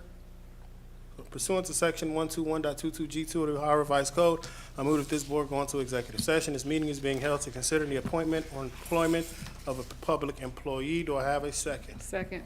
Any questions? Seeing none, may we have a vote? President Smith, Yes? Ms. Wick, Yes. Dr. Goodwin. Yes. Dr. Bailey, Yes. Mr. Lacey, Yes. Mr. Walker, Yes. Ms. Reinhardt. Yes. 7 yeses. All right, thank you.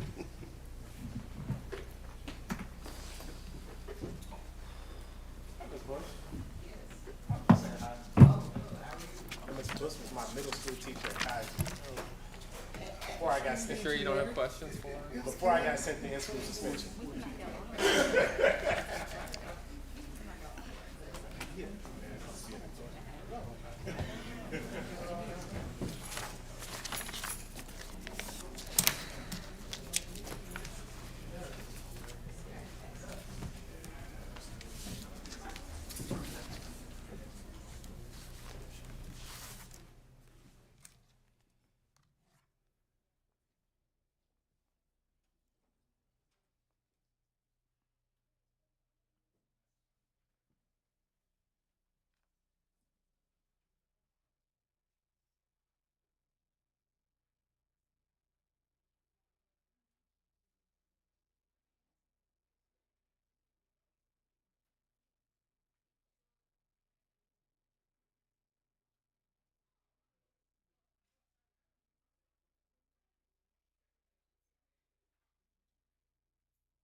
Actually, yeah, it doesn't have to get very cold before I say, no, I'm going to run on the People in treadmill. Texas watching the game like, hey, it's good. No. I'm down 24 pounds. When I sit up, That's a lot. that is a lot. Have you been working out or you took the I had, so you know the Midmaster, that was my trainer. Who? The guy that just passed away, the Midmaster, he had the boxing Oh, I saw that. Yeah, so I'm, Leslie? Yes, sir. I'm gonna be struggling now. Okay. I've actually lost a little weight. What I do is I eat a lot of protein. Yes. And if you're on a high protein diet, you don't want you just full. 24 pounds. So you don't feel like eating like sweets. I'm training right now so I can come to you. I'm ready. I'm ready to have the beginner Joe Lacy training guide.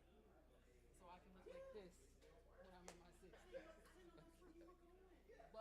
But I need to get through the winter. And if I can be consistent through winter, I'll be. Matter of fact, randomly, just send me messages to go, you're still working out. That's okay. Just making sure you made it today. What? Because he's got the biggest ego ever. Yeah. I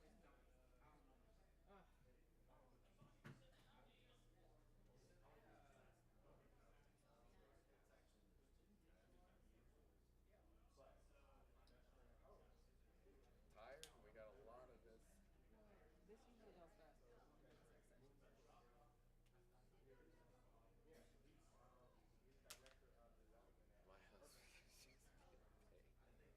He's like, there's nothing wrong with her. It's like, no, she's her throat hurts. She's got to go get a swab. Yeah. You don't just. Because it could be strep. Yeah. Yeah. He moved like 2 weeks after.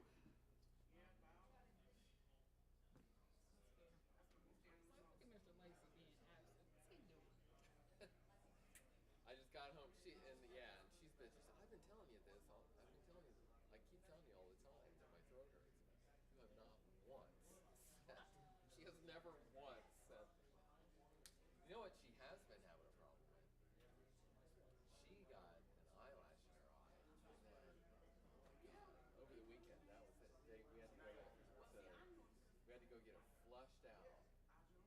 And then after they flushed it out, she felt like there was something in her eye. She was just Because you can't get over it. Now you and part of this is her ADHD. And so, and now it's gotten to the point, when I took her today, I said, can you look at her eye and tell me what's wrong with her? She said, well, it looks like she's been picking it. Oh, you gotta stop touching it. You can't touch it. Yeah. That's the thing. And because I wear glasses, I know I cannot touch it. Oh, I'm always. The glasses are always messed up. Always dirty. What you up to, Madam Treasurer? Hopefully. Look, it usually moves quicker when it's after a meeting. It usually goes swiftly.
tell you what, Joe, I'm gonna be there tomorrow, for sure.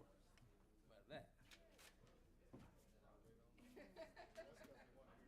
I know.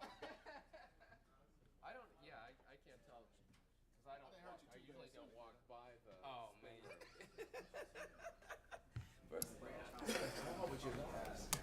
I sat next to them. I didn't know what it was. Oh, man, they are so bad.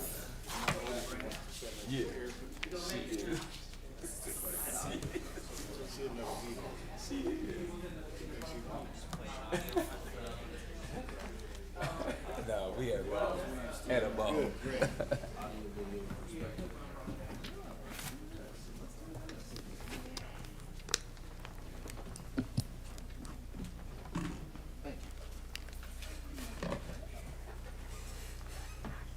Everybody ready? All right. Let the record show that the Board of Education of the Dayton City School District has just completed an executive session during which it had considered the appointment and employment of a public employee. May I have a second to return? Second. Been moved in second. Do we have any questions? Shall I give? Mr. Lacy? Get your mic game together. Seeing no President- questions, may we have a vote? President Smith, Yes. Ms. Wick, Yes. Dr. Goodwin, Yes. Dr. Bailey, Yes. Mr. Lacy, Yes. Mr. Walker, Yes. Ms. Reinhardt. Yes. 7 yeses.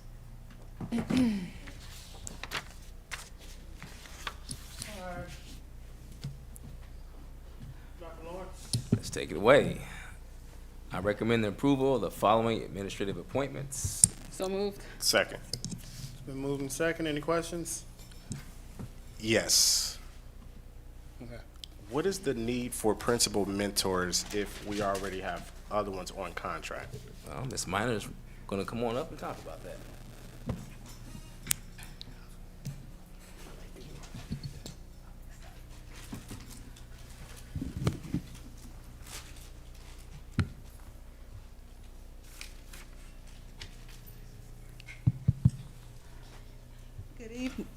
Good evening, Dr. Lawrence, Board President Smith, board members. Thank you for the question. We do have a principal mentor on contract now who services the high schools, but we have a strong need. We have several newer principals at the elementary level that definitely need more support. We also, when we visited Jackson City Schools, which is the highest urban district according to the Great Council of City Schools since COVID in performance, one of the things we observed is they had a succession plan system that allowed their principals to serve as mentors with a stipend that actually helped to retain their principals. They had very few layoffs, not layoffs, but very few turnovers. And they also were able to promote from within. And so seeing that, we said, wow, you know, we've had outside principals retired who were excellent, but this is a way we can grow our own and prepare those mentor principals for the next level.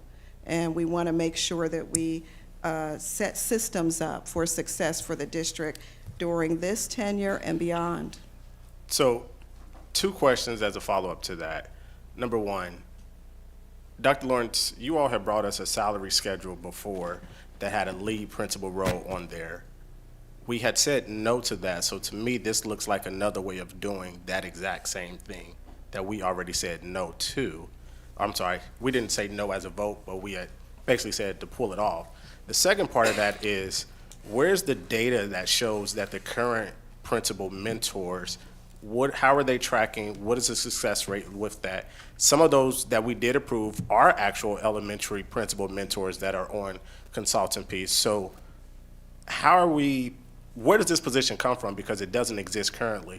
I have not seen anything that says. You're right, it is brand new, and it's just what I said. We visited Jackson City Schools. We recognized we have some very large elementary schools and newer principals that need extra support. We have principals that already serve as, I guess, unofficial mentors. We know they give a lot of advice and guidance, and it's a way for us to promote from within and give them opportunities. I'm not really familiar with the lead principal thing. Yeah, This I'll is- speak to that, Ms. okay. Minor, because this is televised, so I think I need to say that. This is not an end around. We operate with integrity and transparency. This is a really good team. We've been doing this a long time. We're committed to DPS. I was not, actually, it was not taken off.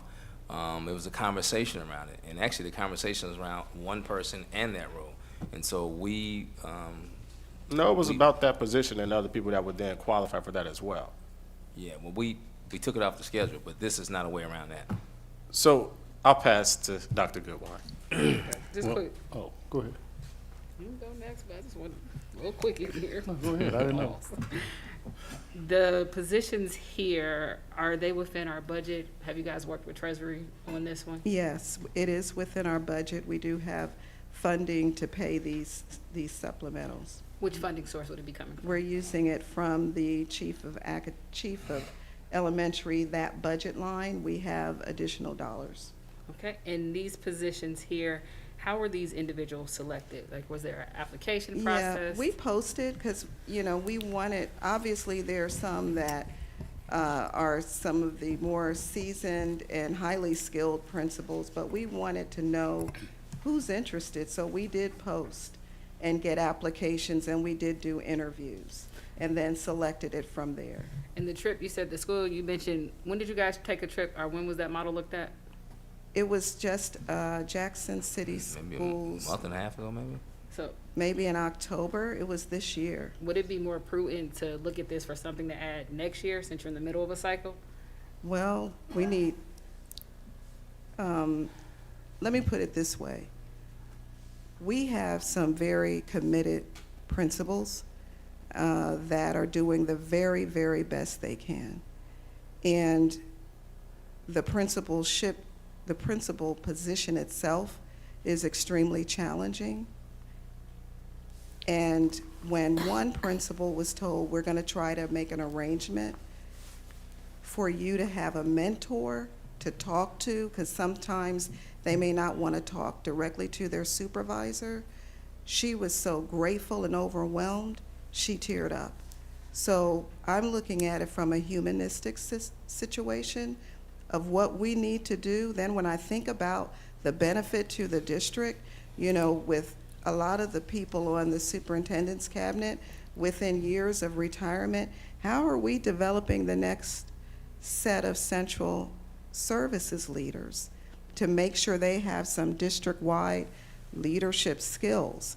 These positions won't just mentor, they'll actually be helping us to prepare and develop assistant principal meetings and coordinate all of that and doing some things at a district level to give them experience. So it's several benefits to those that are going to receive those services and benefits to those that we're actually grooming and mentoring possibly for the next level.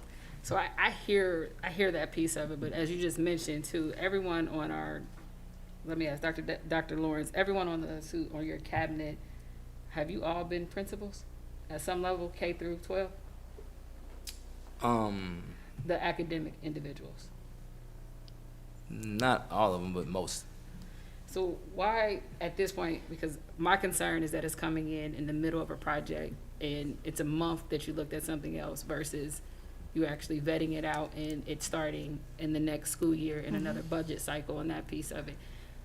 I'm interested in why the cabinet individuals here aren't the mentors at this juncture, as well as what it does to these individuals. Like if you're saying they're top performers, will this and we're in the middle of the game, will it pull them from that piece of it? And will there something fall because it's something you didn't plan for in your school year? Well, that's an excellent point. All of them have assistant principals and are coaching their assistant principals to help service the building if they're out with the other principal providing mentor support. So it's several layers of that succession planning and training. We're helping APs become more ready, because one of the things that's not often done that we're trying to develop is make sure our principals know we want to develop our assistant principals to take our positions as well. So when I was a principal in the district many, many years ago, I had assignments at central office for 2 days a week, and then I would be in my building for 3 days, and was able to develop future principals that way. And so it has been done, it is being done in other districts, highly successful. And we thought about it, we said that's something we should do. And we didn't do it in an official capacity, there was no stipend or anything, but several principals fill in the gaps. And it's also a way to prepare your APs to take the position. First part of my question, why can't the cabinet people do that? We can do that, however, because of our position and roles, sometimes principals may not feel comfortable coming to us in thinking it's more evaluative, and they feel way more comfortable going to a mentor or a colleague. And so it's a relationship building, so it gives them a chance to establish strong relationships with fellow principals, and it's a way to develop everyone.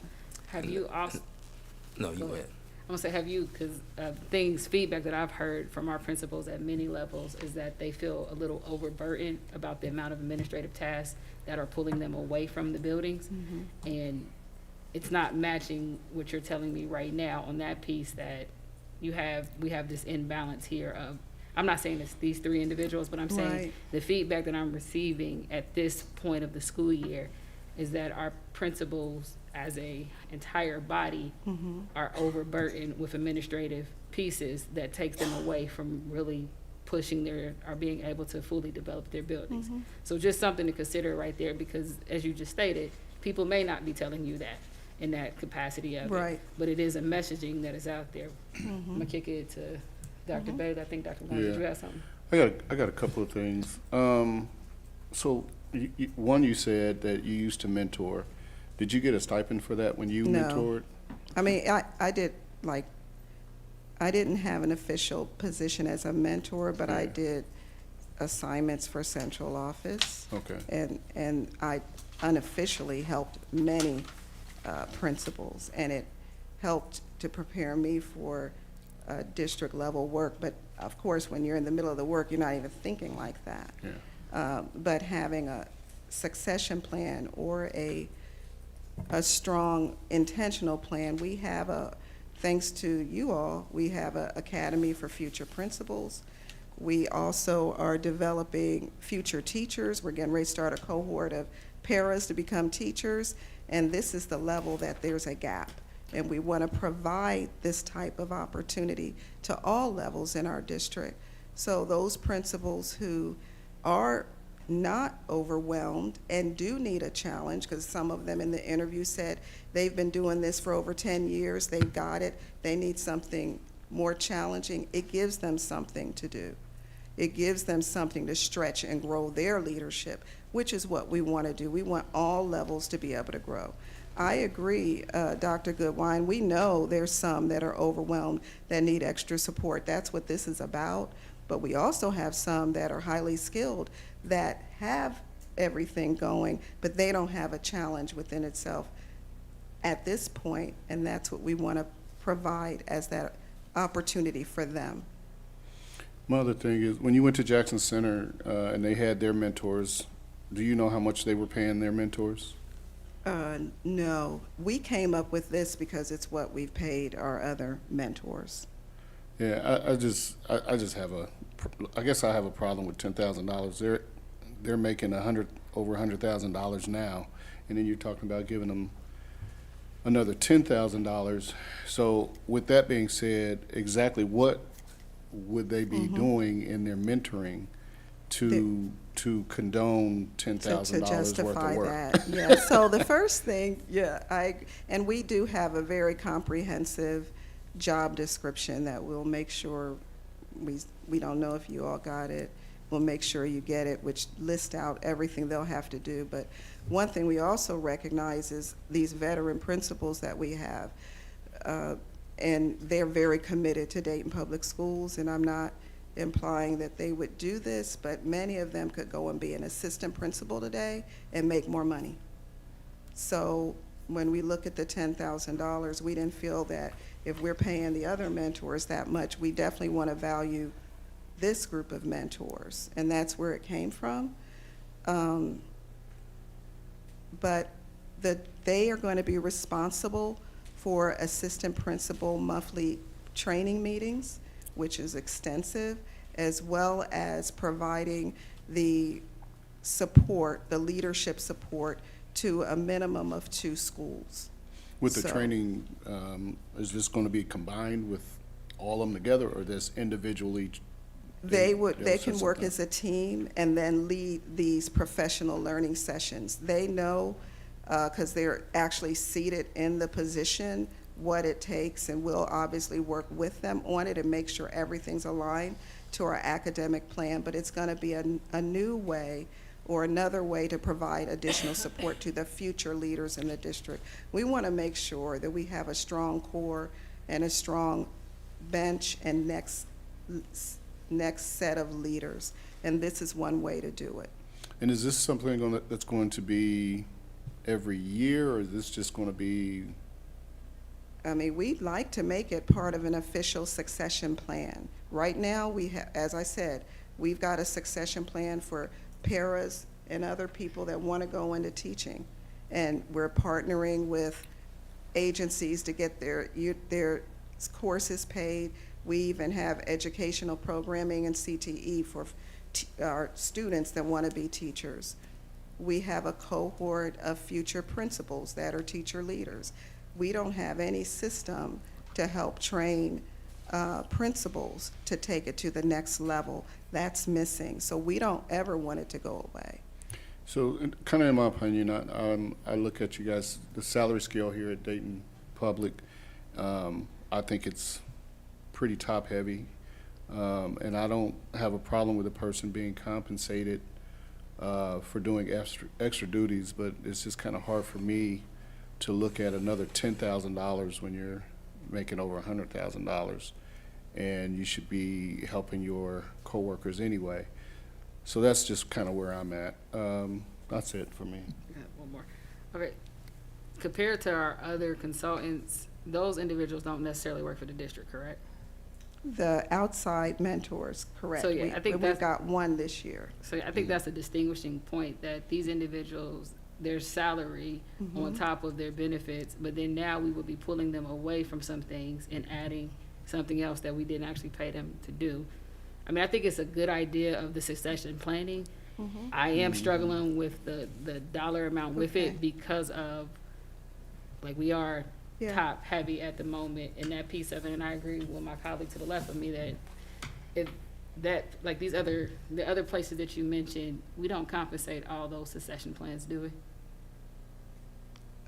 They all do get a stipend. It may not be as much as that because it's not like an official, them leading workshops and things like that. The work is totally different, but we do pay their tuition. We do that for everyone, those. because we give everybody $5,000 now that we put in place last year.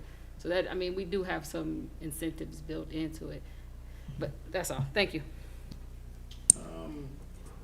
My question would be, looking at this, what are the safeguards? That's my thought, is putting this in now as a whole year thing. The safeguards, to say if I'm a principal and now I get to a part where there's a lull, what are the pieces where then I go, all right, you're not doing X, Y, and Z, so I'm gonna have to take this away from you. That's why I think, for me, it's the number, but then also the length of time.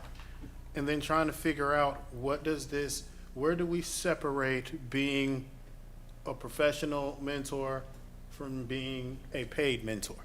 And I think that's the difference for me with a consultant, is that we're not expecting them to do other things. We're just expecting you to come in, do this mentorship piece. Also, what would be those benchmarks for me to see that this person is hitting in these spaces? Where are we then seeing the output? Where does that lead us to? And then also knowing that these principals have busy days, they're doing these pieces. When would they be able to really show, all right, at this time is when I'm working outside of being the principal and I'm earning this extra piece? So that is the concern that comes in with me, where I share that piece of the number that goes along with it, because I struggle with trying to see, without seeing everything laid out that they would do and everything on you guys' end, to see if they were not doing it, which that would be my Mhm. concern as well, is because I wouldn't want somebody to get it and then get in there Yeah. and not be doing all the things that you're expecting them to do, and now they're just using it. And I'm not saying that they would, but I Right. just want to make sure that those pieces are closed off. Yeah, I agree 100%. There's got to be accountability metrics in there, fortunately, because we do have a very tight academic action plan with clear metrics that we're in the buildings every day. We'll be able to see the progress that's being made based on the mentoring that's being done, because we collect metrics regularly on every building. And whether it be the number of parent complaints, the number of walkthroughs, the engagement activities that are happening, satisfaction surveys, there's a lot of ways that we can measure that. And just seeing the development of those leaders who are being led and mentored, that fortunately we have 3 mentors that have shown multiple ways of their expertise and integrity, but there will be accountability measures there. Yeah. Mr. Walker? So, questions for me. How many PDs a year do the principals currently do? Right now we do two every month, and then there's job embedded PD that happens regularly because our curriculum team's in the building doing walkthroughs with the principals at least 3 times a week, and that's a scheduled out, but we can share that schedule. So there's multiple. We have a full day PD that we bring all the principals in for, and then they have a 90-minute session that we do 2 weeks later, and it's a constant rotation. And our assistant principals will get that same, it won't be a full day, but the mentor coaches will be leading them in a professional learning community training every month. Are principals and assistant principals required to do like statewide training, follow-up, and things like that as well? Well, they're all required to be OTES certified and trained, which is under the state. So like CLEs or CUs or anything like that? Yeah, anyone with a license has to do so many sessions or hours, contact hours a year. So, yep, principals too. And then the building principal basically supervises and provide direction to the assistant principals that's there. That is correct. Well, in addition to central office, curriculum, several people provide training to building administrators. Okay. With the Several people 3 on here as principal mentors, were there building academic standards or building academic test scores or their discipline data taken into consideration for these positions? Yeah, just their overall success and years of ability. Some of them have been in different levels, and we've got a lot of feedback, but more importantly, seeing what's happening now in their building and the alignment to the academic action plan they've mastered and are improving each time we're there. So we see it in action. It's not just on paper, but walking through the building. The chief of schools, do they provide coaching and mentoring to the assistant principals and principals as well? Multiple people do. Okay. I'm just trying to figure out with my questioning, where does principal mentors fit into the work that's already being done? There's daily tasks that principals have, that things come up. Principals make up to 300 decisions a day. So there's a lot of intense strategic things they have to do outside of everything we have them doing. That's where that principal mentor is going to be very helpful. Those unique circumstances and scenarios that aren't the norm every day, a principal is faced with that. So the 3 principal mentors that we already have as consultants for this year, We have 1 so far. there's 3 that this board approved. It's Who was the Mr. 3? Griff. You brought back Meg Thomas.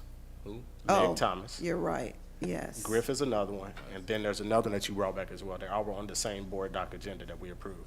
There was 3 of them on there. Mr. Griffith and Ms. Thomas. I don't remember. There was another one the that third you one. had as well. Yeah, we only know 2. I'll find it on here, and I'm just curious on with those 2 or 3, Because at first it was 1 and now we're up to 2. It's potentially 3. What support are they currently providing to those other principals and things like that? So I'm just still trying to figure out what's the need for 3 additional if there's no data currently to show how effective these other 3 are. Well, there is data to show how effective they are. You know, we collect. I asked for it at your last presentation. Well, from last year's? No, you did one year's- this year about principal mentors when they were on the board doc agenda. I remember the question was, Well, where's the data? Some of them are from last year. There was only one from this year. That was last year, and that data was provided and for Mr. Griffith. Yeah, that was more of a survey, not data included in that. It was just a survey about what Well, the principal at Data Stivers. comes in more than just All right, quantitative. I would like to vote for these separate. Here's what I think I'm hearing. And I'm going to start by saying, I'm going to suggest we table it so I can get the job description parameters, and we're listening to this space, and we're going to respond to this in writing. The other one is this conversation around how much educators make. We don't do pickup on the pickup here in Dayton, except for the treasurer, the superintendent, and if negotiated, the business manager. Full pickup on the pickup. Full pickup on the pickup, which is pretty common in other surrounding districts. But this idea around pay, the principal job is one of the most difficult and complex in education. They work a lot. They earn every single one of those dollars. And I do not, I'm undone by this idea around how much they're making. I just am. I mean, especially relative to other districts.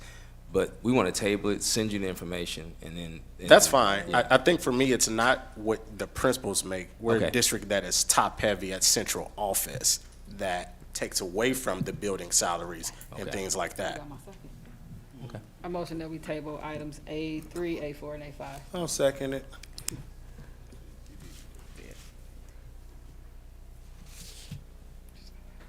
Can we have a vote? Okay.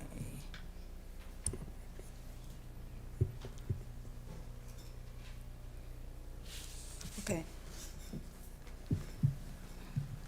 President Smith, Yes. Ms. Wick, Yes. Dr. Goodwin, Yes. Dr. Bailey, Yes. Mr. Lacy, Yes. Mr. Walker, Yes. Ms. Reinhardt. Yes. Thank you. So A3 through A5 will be tabled to our next meeting. Good, Dr. Lawrence, please send that information Yep. out. I recommend the approval of the. We're still here on No. this one. Oh, Yeah, we I still thought got we- A1, A2. I thought Are y'all. there any other questions on either A1 or A2?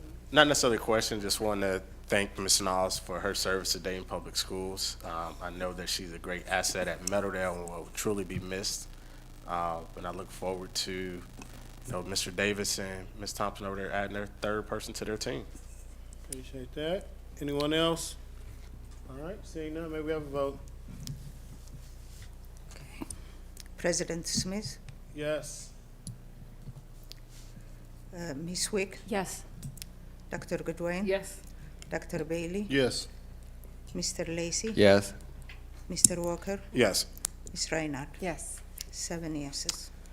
Recommend approval of the following DEA after July 10th. So moved. Second. It's been moved and seconded. Any questions?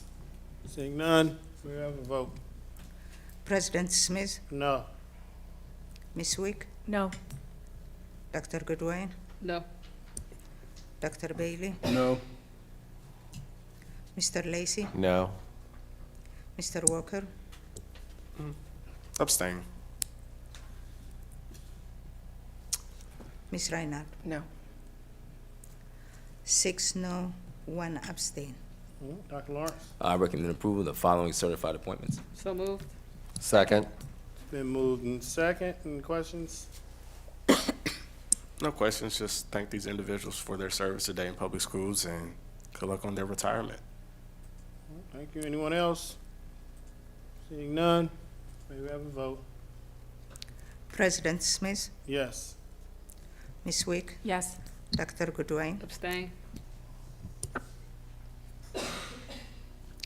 Dr. Bailey? Yes. Mr. Lacy? Yes. Mr. Walker? Yes. Ms. Reinhardt? Yes. 6 yeses, 1 abstain. Dr. Lawrence? I recommend approval of the following classified appointments. So moved. Second. It's been moved in second. Who moved it? Ms. Wick. And you seconded it? Yes. Okay.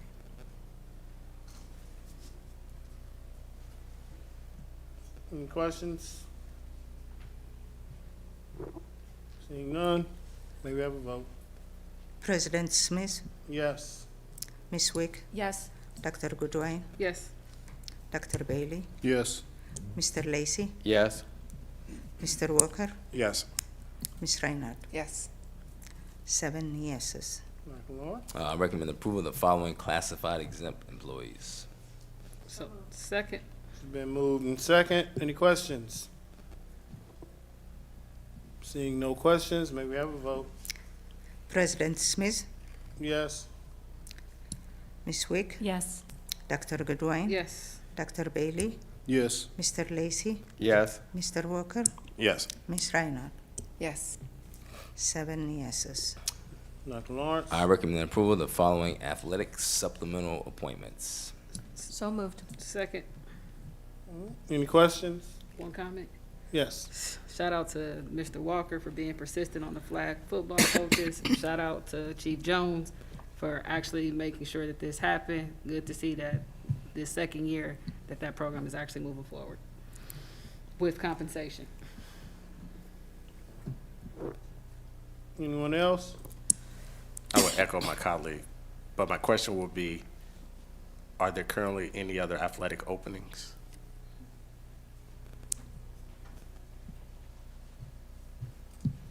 Yes, sir. We have 28 winter athletic openings. Aren't we in winter now? We are. Yes. You said, are there any other athletic openings? Yeah. Yeah, for coaching, right? Right. But we're in winter sports now, so we still have openings for winter sports? Yes.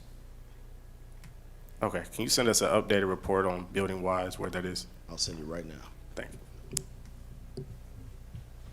Any other questions, comments? Seeing none, may we have a vote? President Smith? Yes. Ms. Wick? Yes. Dr. Goodwin? Yes. Dr. Bailey? Yes. Mr. Lacy? Yes. Mr. Walker? Yes. Ms. Reinhardt? Yes. 7 yeses. Dr. Lawrence? I recommend approval of the following supplemental appointments. So moved. Second. It's been moved in second. Any questions? Yes. Mine didn't open online, but I was curious on what exactly is a what's that called? The principal aide.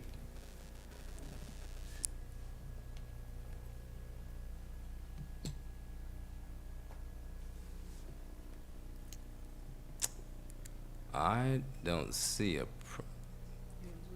One of the buildings was Valerie. Where aren't you reading from? Is that on supplementals? Are you adding something? So on supplementals at the bottom, there's an attachment. Okay. I'm on the right one, the supplemental appointments.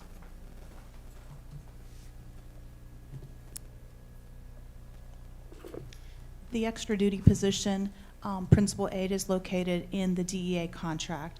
That position is a position in which a teacher, if a assistant principal or principal is out, they can step in and cover the building in that capacity while that principal is out and support the building.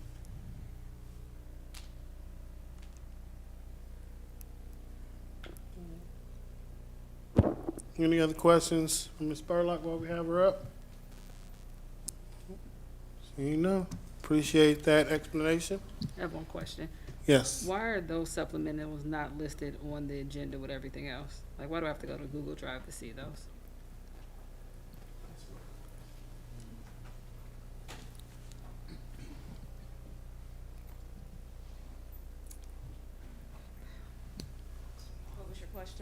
just kind of the attachment for the supplemental PDF that links you to a Google Drive, kind of why that isn't listed like the rest of them on. Because there were over 600 of them, and it's, you can only enter information into board docs one item at a time, and it was very time consuming, and we thought that would be the easiest way to put them up there.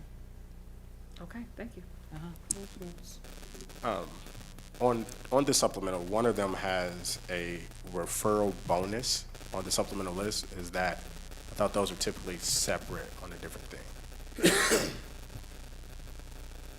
Your question is in regards to where it was placed? Yes. I can't speak to that, I apologize. My staff, we were just trying to get all the supplementals, and as they came in, if that's what's indicated on the list that we received from the principals, that's where we put it. The sign-on bonuses, we put those separately, indicated those on that front page as opposed to the attachment, because they were sent separately, and we were able to do those that way. But if they indicated it on their supplemental form, the building administrator, then that's where we stuck it in there. Okay, and then, so all the ones that's more than likely on this list are all DEA supplementals? Yes, sir. Okay, thank you. You're welcome. Any other questions for Chief? Thank you, ma'am.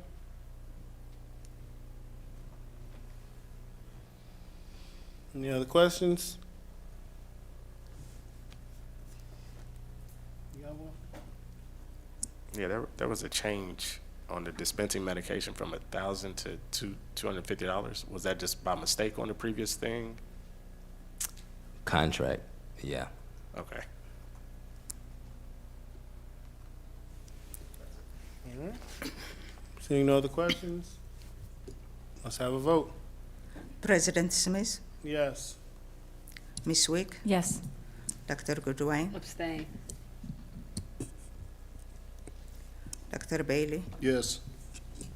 Mr. Lacy, Abstain. Mr. Walker, I can't see it.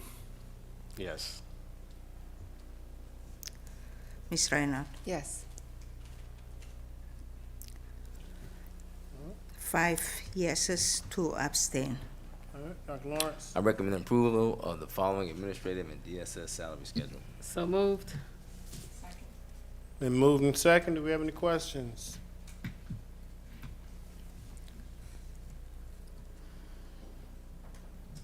Seeing no questions, may we have a vote? President Smith, Yes. Ms. Wick, Yes. Dr. Goodwin, Yes. Dr. Bailey, Yes. Mr. Lacy, Yes. Mr. Walker, Yes. Ms. Reinhardt. Yes. 7 yeses. I recommend approval of the following consultants. Second. It's been moved and second. Do we have any questions? Move it. Mr. Walker. Walker.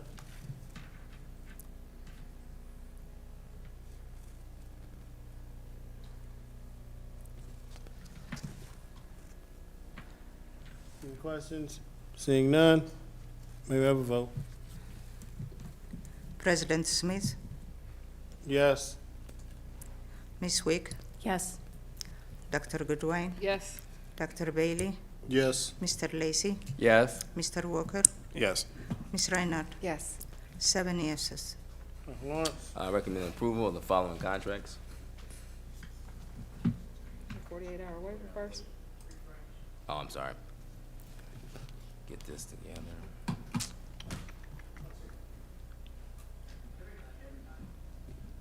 Just the 48-hour waiver, correct? Okay. I did. I refreshed a while ago because I'm ahead of y'all. I'm not a basic. Did you refresh? I did. You know the language. You can It's a 48-hour I waiver. recommend I recommend use a 48-hour waiver. So moved. How about that? How about that? Moved by me, second by Mr. Walker. Okay, 48. Any questions?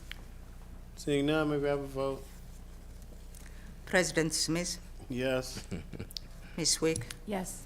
Dr. Goodwin, Yes. Dr. Bailey, Yes. Mr. Lacy, Yes. Mr. Walker, Yes. Ms. Reinhardt. Yes. 7 yeses. All right. Now I recommend approval of the following consultants. So move. Consultants or No, it's contracts? Oh, contracts. Second. Any questions? Yes. Alright. On the addition for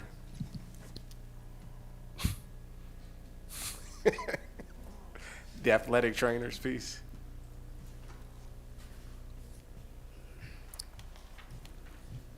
Because the playoff games occur outside of our regular season games, we contracted with Miami Valley to provide athletic trainers for the playoff games, and we are reimbursed up to $3,100. Okay. Thank you for that. Second question, on the employee licensure in real time, previously this was done by an HR staff person, so now we're contracting out for someone else to do this? Fraction of the price. Actually, no, we are contracting for a service that we can do it. So it's the, kind of like our Business Plus. It's a system where we would enter the data ourselves and continue to track licenses. We can get reports. It sends automatic updates. It lets you know when someone is due to renew. It's a wonderful system. I'm very excited that we're able to bring it to the district. And so instead of paying a person a salary, it's a system that we're using to use this information. I appreciate it. Awesome. Any other questions? Thank you, ma'am. Any remaining questions on contracts? Going once, going twice. Seeing none, may we have a vote? President Smith, Yes. Ms. Wick, Yes. Dr. Goodwin, Yes. Dr. Bailey, Yes. Mr. Lacy, Yes. Mr. Walker, Yes. Ms. Reinhardt. Yes. 7 yeses. Ms. Lawrence? Requesting a 48-hour waiver for travel out of the country for Stivers School for the Arts. So moved. Second. It's been moved and second. Any questions? Seeing none, may we have a vote?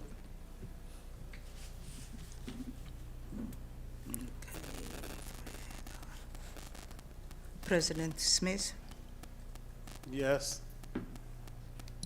Ms. Wick, Yes. Dr. Goodwin, Yes. Dr. Bailey, Yes. Mr. Lacy, Yes. Mr. Walker, Yes. Ms. Reinhardt. Yes. 7 yeses. I recommend the approval of the following agreement. Premier Health. The out of. What are you trying to get us through this meeting? man? I am. Come on. I recommend out-of-country field trip Stivers School for the Arts. So moved. Sorry, but you ain't lying. I sure am. Do we have a second? Second. Been moved and second. Do we have any questions? At any time, will any other building be offered the opportunity to go out of country for a field trip? It's not offered the opportunity. If they come up with it, we'll support it.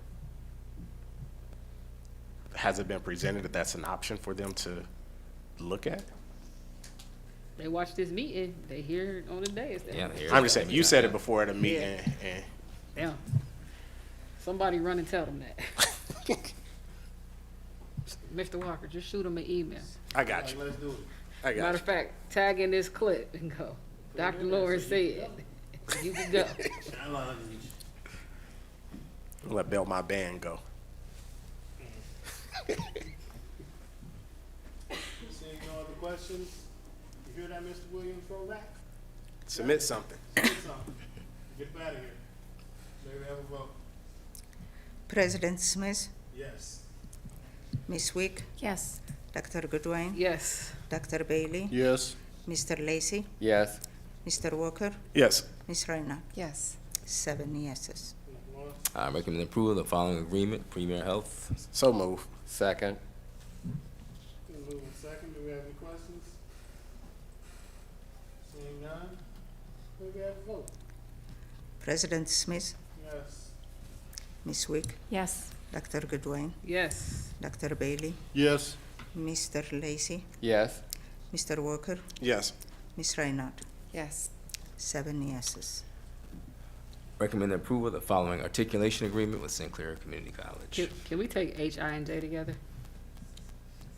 I move that we take H, I, and J together. I'll second. I got that one off, Madam Chair. No, you did not. H, I, J. Okay, so you moved it? H, I, and J. Yes. Okay, Goodwin. Karen does not have a J. Can you refresh?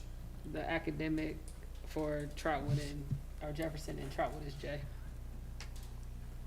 Man, she didn't have a J. No J is for you.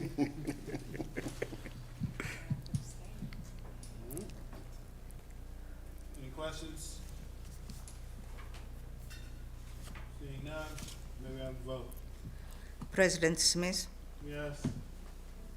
Miss Wick, Yes. Dr. Goodwin, Yes. Dr. Bailey, Yes. Mr. Lacy, Yes. Mr. Walker, Yes. Miss Reiner. Yes. 7 yeses. You got me now? Dang, you're supposed to let me know. Duly noted. All right, Dr. Lawrence, that concludes your recommendations? That concludes my recommendations.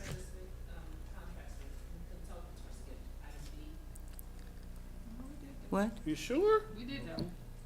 Yeah. Which item? We did she went say? B. It's even written on here that it was moved by Mr. Walker and second by me.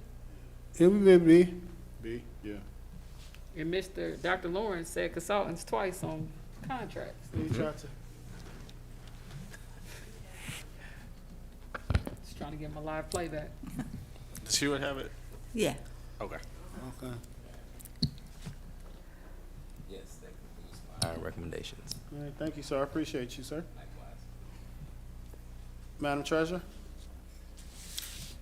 Okay, I have a presentation first, and after the presentation, the detailed 5-year forecast is going to be approved. So we'll go to the presentation.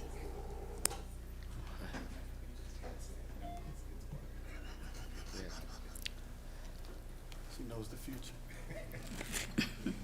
She got faith out here. Real wild punch.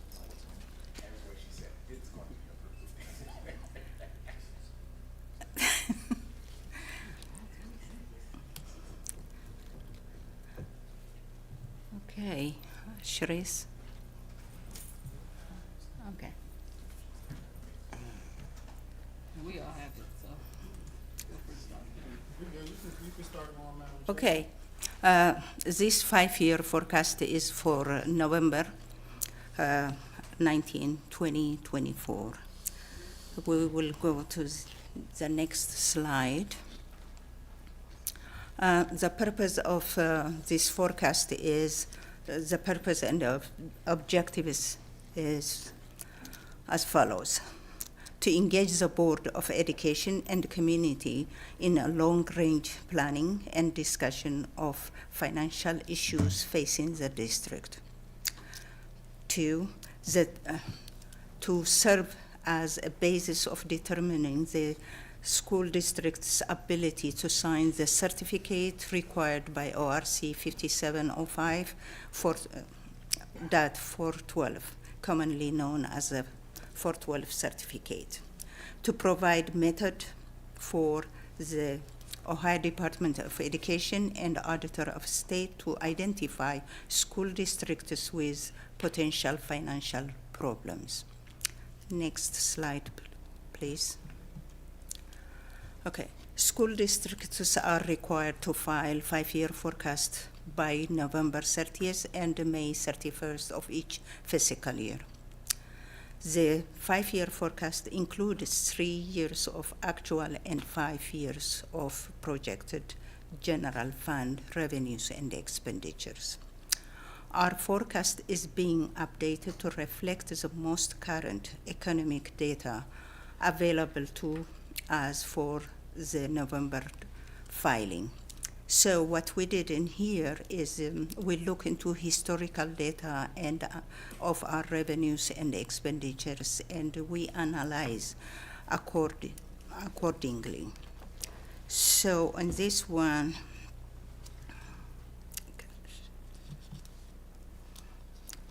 is we looked at ODE and tried to analyze according to the data we have right now. And we looked at the county auditor, and we calculated and analyzed according to the evaluation and others. So now, what needs to be done is before we get into the numbers, a financial forecast is somewhat like a painting of the future based upon a snapshot of today. The 5-year forecast is viewed as a key management tool and should be updated periodically. In a financial forecast, the numbers only tell a small part of the story. For the numbers to be meaningful, one must review and consider the notes and assumptions before drawing a conclusion using the data as a basis of other calculations. So the notes, the forecast and the notes is on B, which I am going to ask the board to approve. The 5-year forecast encourages district management to examine future years' projections and identify when challenges will arise. Helps management to be proactive in meeting the challenges. Next slide. Okay. Key line items. The 5-year forecast is divided into 2 sections, revenue and expenditures. District revenues is made up of 2 main sources, the local, which is our taxes and others, and state funding. Expenditures are mainly salary and benefits, purchased services, and supplies and materials.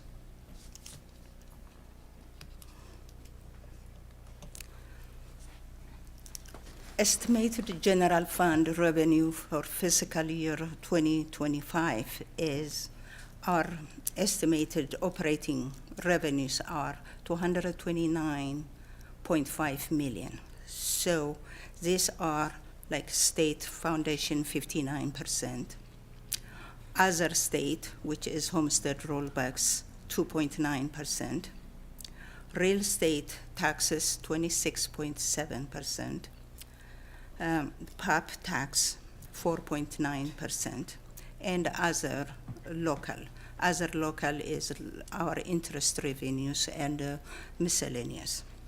So, as you can see, we are heavily dependent on our state funding. So we need to understand the calculation of that, and we need to control our expenditures accordingly on that. We will go to the next slide. The next slide shows us the local revenues versus state. And this one is, we show the actual and the estimates. So we are estimating in here, in our foundation, it's flat because we have 2 unknown biennial budgets. We get the budgets every 2 years, we get a budget. So we have 2 biennial budgets. That is the reason why I am estimating it flat until we get the what we get.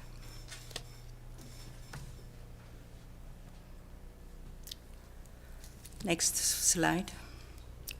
Next slide is estimated general fund expenditures for fiscal year 2025. Our operating expenditures are estimated $255.5 million. So in this one, where do we spend our money?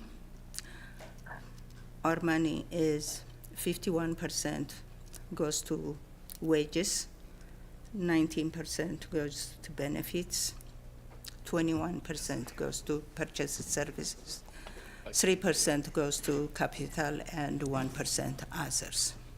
Treasurer, if I may, really quickly, there's a discrepancy between the slide that we're seeing on the presentation and the slide that we're seeing on the content on the agenda. Just for the public's knowledge, there are no values or labels on the slide in the presentation, but if they have questions, all of the values are labeled in the slide that is on the agenda. That's all we need to. Yeah, Shrees, can you download the one I gave you? That's the reason why.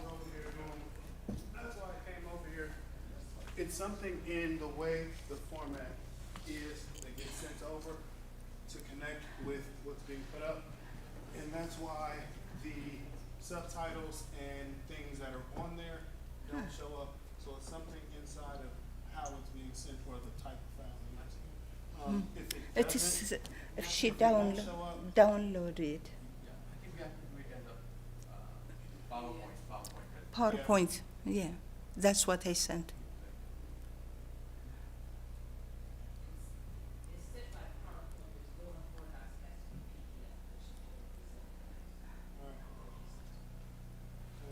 I bought my knee in order to help you out. You can kill the wall.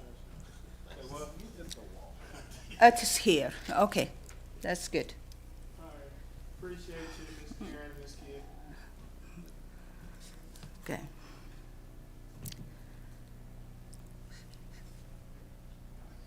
Okay. So next page, please. Estimated general fund expenditures by object for the forecast period. We show the 3 years actual and the 5 years is projected. And as you can see, our expenditures are rising and our revenues are flat.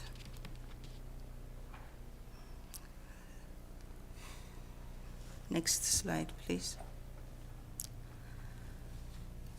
This one is we showing the detailed of the forecast. It's a snapshot of the detailed one we put on the board deck for approval. So according to this snapshot, we show beginning balance, revenues, expenditures, and revenues, surplus, and deficits. And you go down up to the unreserved fund balance. As you can, so as a board, you may need to pay attention the revenue portion, the revenue coming in, and the expenditures. So last in 2023, we were spending more than we receive, but we start using the ESSERS fund and moving our money, our expenditures to ESSERS fund, so we became within the revenue. Our expenditure became within our revenue. But for 2025, all those expenditures were in ESSERS. We moved them into our general fund since ESSERS is finished. So now you can see a deficit spending. A deficit spending doesn't mean we are in deficit, but we're spending more than we're bringing. Since we have a saving cash balance, so we're using the cash balance to pay. So what happens is all the forecast years are in deficit spending, but according to ODE, we have to be in positive fund balance for the next 3 years, and we are a positive fund balance up to 2027, but we go into negative for 28 and 29.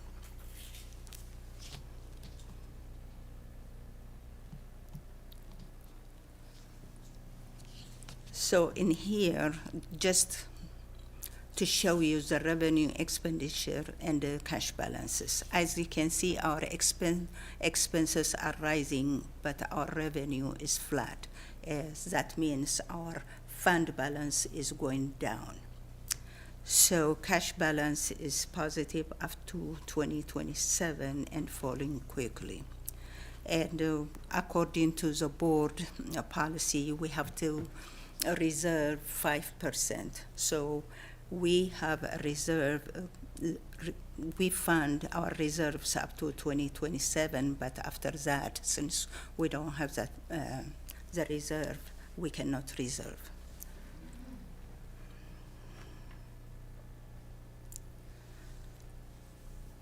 Next slide, please. This chart shows us ending cash balance as a true cash days. This is good.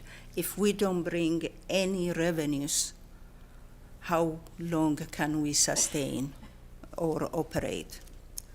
So as you can see, in 2022, 249, in 23, 227, in 24, 212, in 25, 159, in 26, 112, in 27, 64. After that, we cannot operate. So GFOA recommends to have 60-day cash balance, 60-day or 2 months of the cash balance in reserve. Next slide, please. Okay. So general revenue concerns. We have HB 33, the biennium budget, the fair school funding plan made many changes to state funding payments and expenditures, but left us on the guarantee. When we say guarantee, the calculation is more than what they give us. 2 state biennial budgets in fiscal year 26-27 and in fiscal year 28 and 29 are included in this forecast. So we don't know how much we're going to get. SWSF funds guaranteed as part of basis funding amount.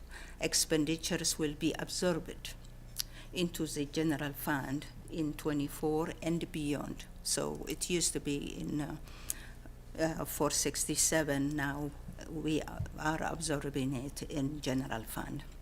ESSER funds expenditures moved to general fund this year in 2025.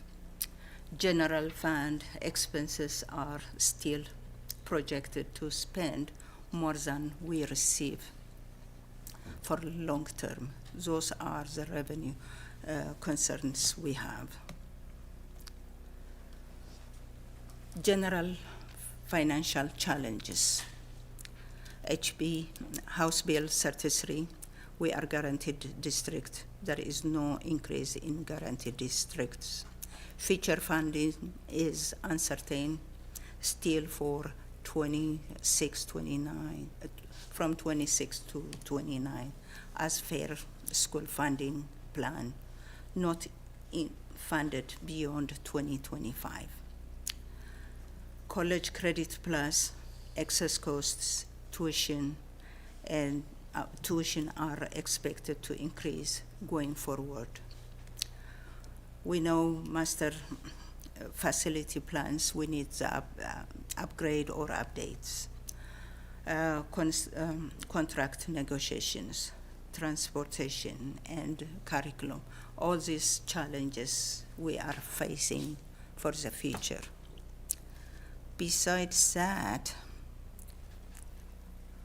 our conclusion is state law requires schools to operate with a positive unreserved fund balance, and our district has a positive unreserved fund balance for the next 3 years, which is good. Do you have any question on this? Thank you, Madam Treasurer. Any questions? I see Mr. Lacy. Not really a question, but a comment. I would add to the challenges, although we're not allowed to include this within our assumptions. I think, well, I mean, like in the past 5 years, our immigrant population has doubled, or the immigrant population that we serve has doubled over the past 5 years, and it's also, I think it's considered, well, who knows what will happen after this past election, but we've been thinking that it would. The projections before the election was that immigration would continue to increase. Yeah, but that if immigration does, if the population of Dayton Public Schools continues to increase, that would be a challenge for the future that we would have to consider. So we will be watching that. We will. Yeah, but yeah, as far as the assumptions go within the 5-year forecast, they meet the requirements of the state, and it's all good. Okay. Anyone else? Yeah, I just had a request more so for Board Member Reiner and Board Member Walker with the HB 33 as the two members who spend the most time at the State House. Anything you guys can do to look into what's happening with that one, since according to Madam Treasurer, it's not funded beyond 2025, and that's happening soon. Really hoping that you guys can at least keep us abreast of it, and if you have any juice down there, just use it. You know. Yeah, it's not funded, but our funding is biennial, so we don't know what we're going to get. For Board Member Walker, do you have anything? I think that one of the things, and as for community members, we have legislators that are here locally. I think this is an opportunity for them to really go and advocate for public schools and not just private and voucher schools.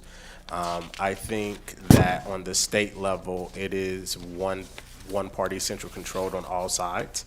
But I think that as a community, we have to advocate for what's best for Dayton Public Schools. I think when we look at it, we're a district that, yes, we had extra dollars, but we did not lay anyone off.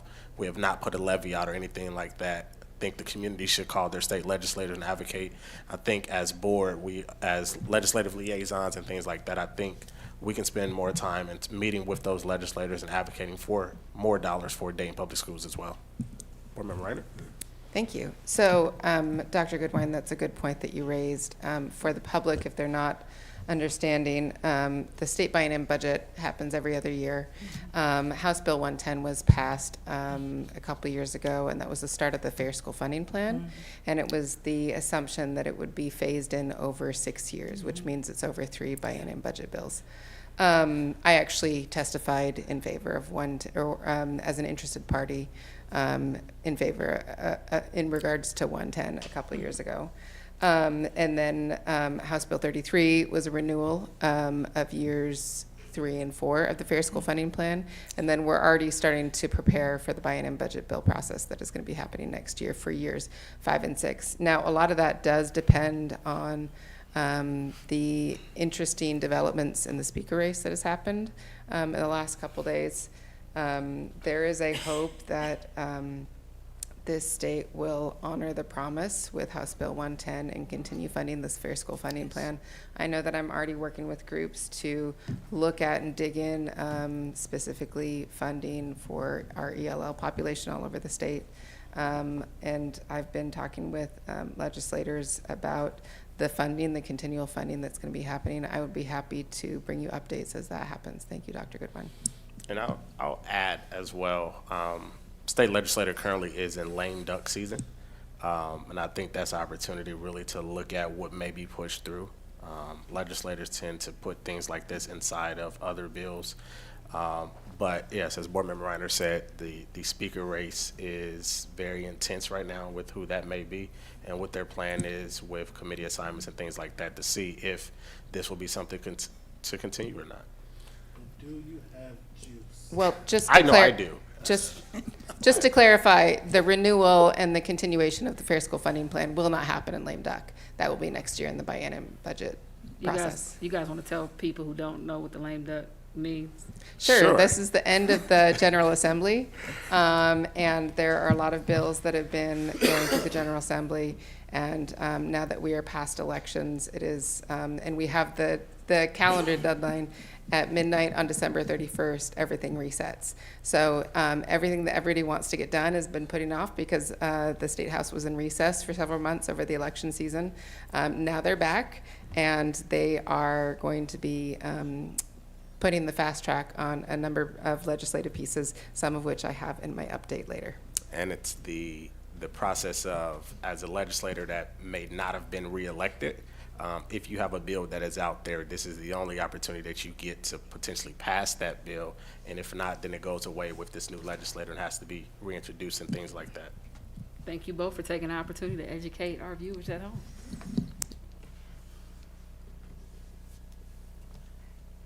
Do you have any question? Any other questions for the treasurer? All right. If you don't have any questions, we will go. I recommend the approval of the 5-year forecast and assumptions. So moved. Second. Moved in second. Can I add a friendly amendment to your motion to include All the rest? all the rest, C through? I need to vote separately on the advance of payment of taxes. Okay. After So- that, you can do whatever you want. Okay. So B, C, So, E. a friendly amendment of B, C, E through G. Except the advance. Okay. Yeah, so B, C, E, F, and G. To take together? Yep. There's no donations. We hurt now. We slacking.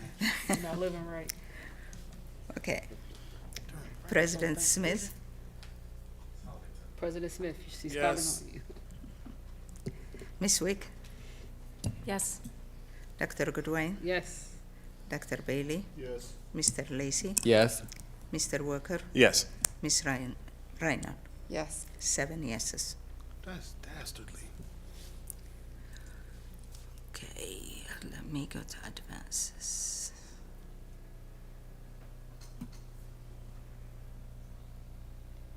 Okay. I recommend the approval of the resolution to advance payment of taxes. So moved. Second.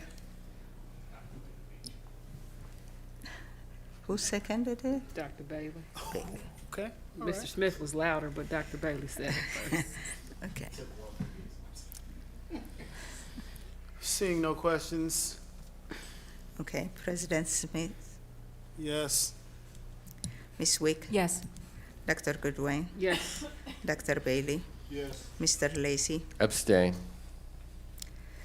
Mr. Walker, Yes. Ms. Reinhardt. Yes. 6 yeses, 1 abstain. This concludes your recommendations, Madam Treasurer. Yes. Thank you, Madam Treasurer. Thank you. We appreciate you. Moving on to Business Manager, Dr. Jones.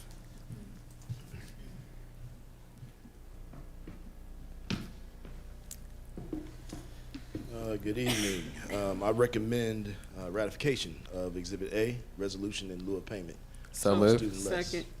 It's been moved in second. Any questions?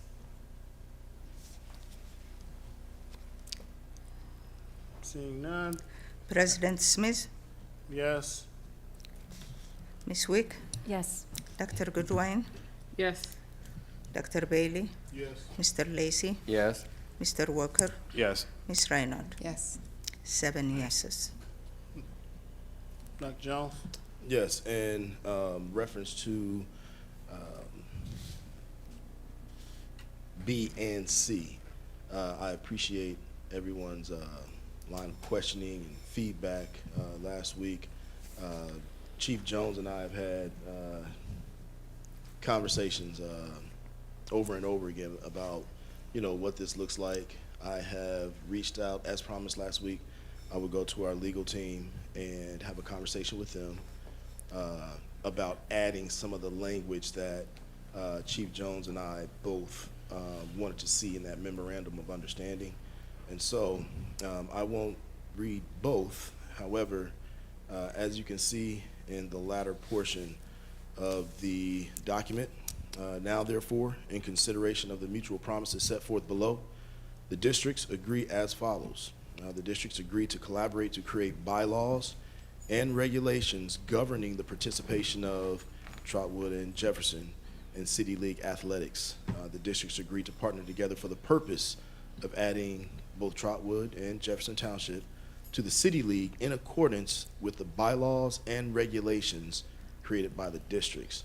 I do believe that this puts us in good standing. Again, I've had conversations with Chief Jones and our legal team, and we are ready to spend the next 2 to 3 months creating bylaws if the board affords us that opportunity. Is your recommendation? Yes, ma'am. I like our motion that we table B and C until we get a memorandum that speaks to what they talked about last week of entering conversations of discussing the City League.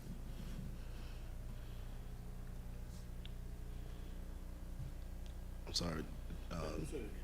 I said I want a motion to table B and C based off of last week when they said that they were looking to enter conversations, and that's not what this MOU says. So I'm asking that it goes back and comes with the conversation of creating the league and not establishing the league as it's reading right now.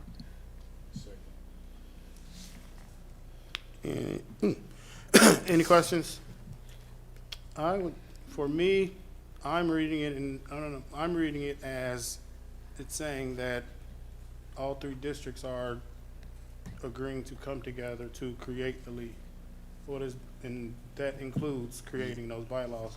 What do you say, Dr. Jones? Yes, the districts agree to collaborate to create bylaws and regulations.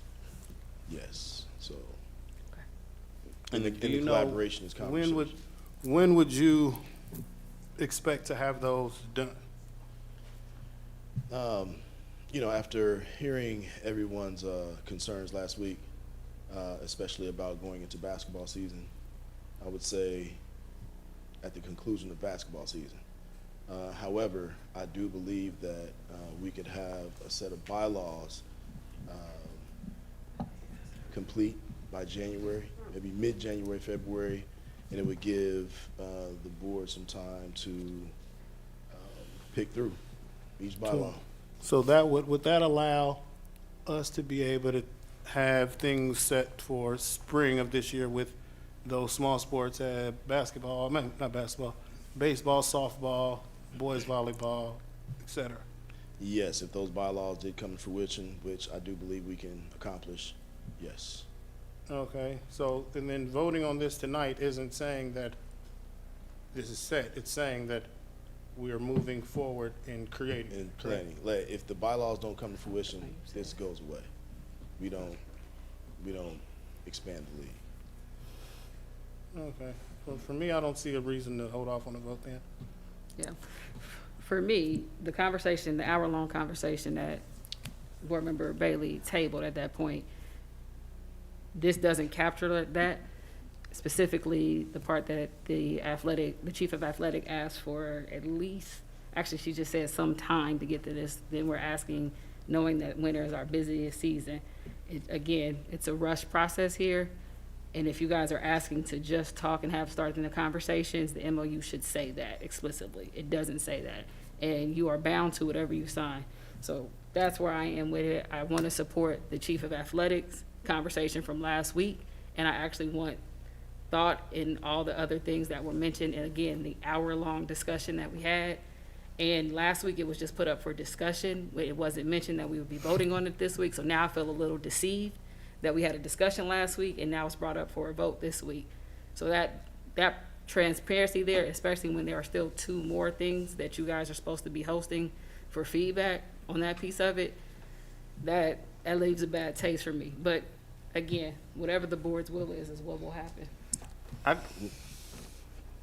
Well, that certainly wasn't my intent, but I understand the impact. I take full responsibility for impact, but that wasn't my intent.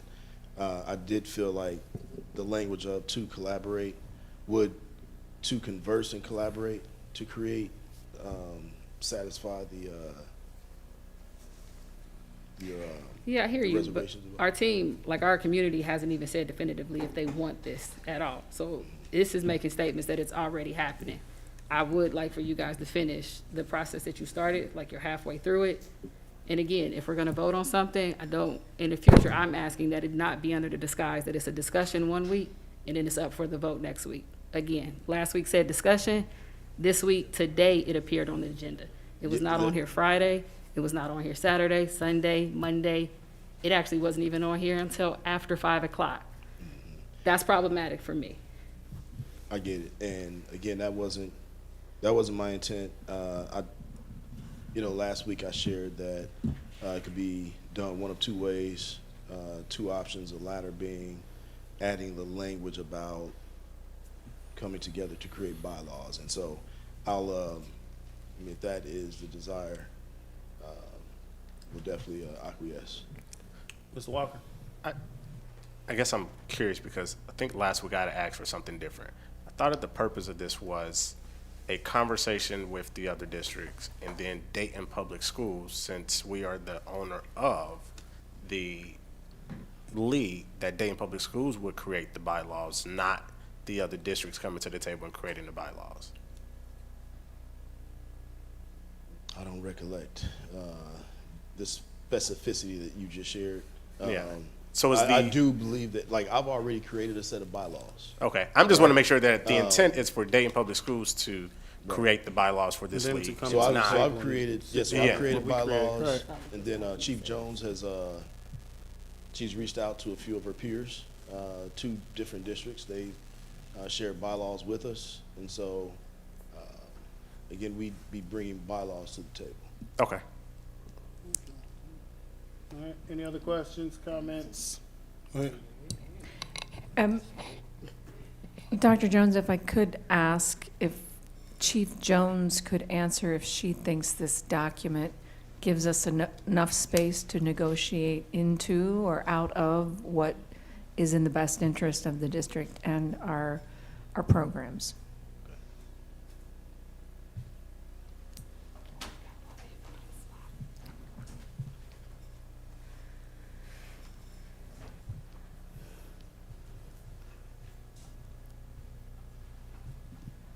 So I kind of just reviewed it not too long ago before the board meeting.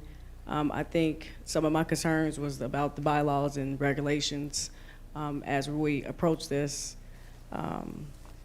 As he said, I did reach out to some other districts to look at some other samples of bylaws because, again, I expressed how this would be something new for me, being that I hadn't had this before. So I think for me, still been able to flesh it out a little bit more to make sure, because it's so serious to a change for us. I think still more time to flesh it out. So I've reviewed it. I was excited to know that we did put something in there because safeguards was very important to me and making sure we approach it the right way. But if you want me to answer it today, I would still say I would have to look at it a little bit more and just make sure we're intentional with the approach.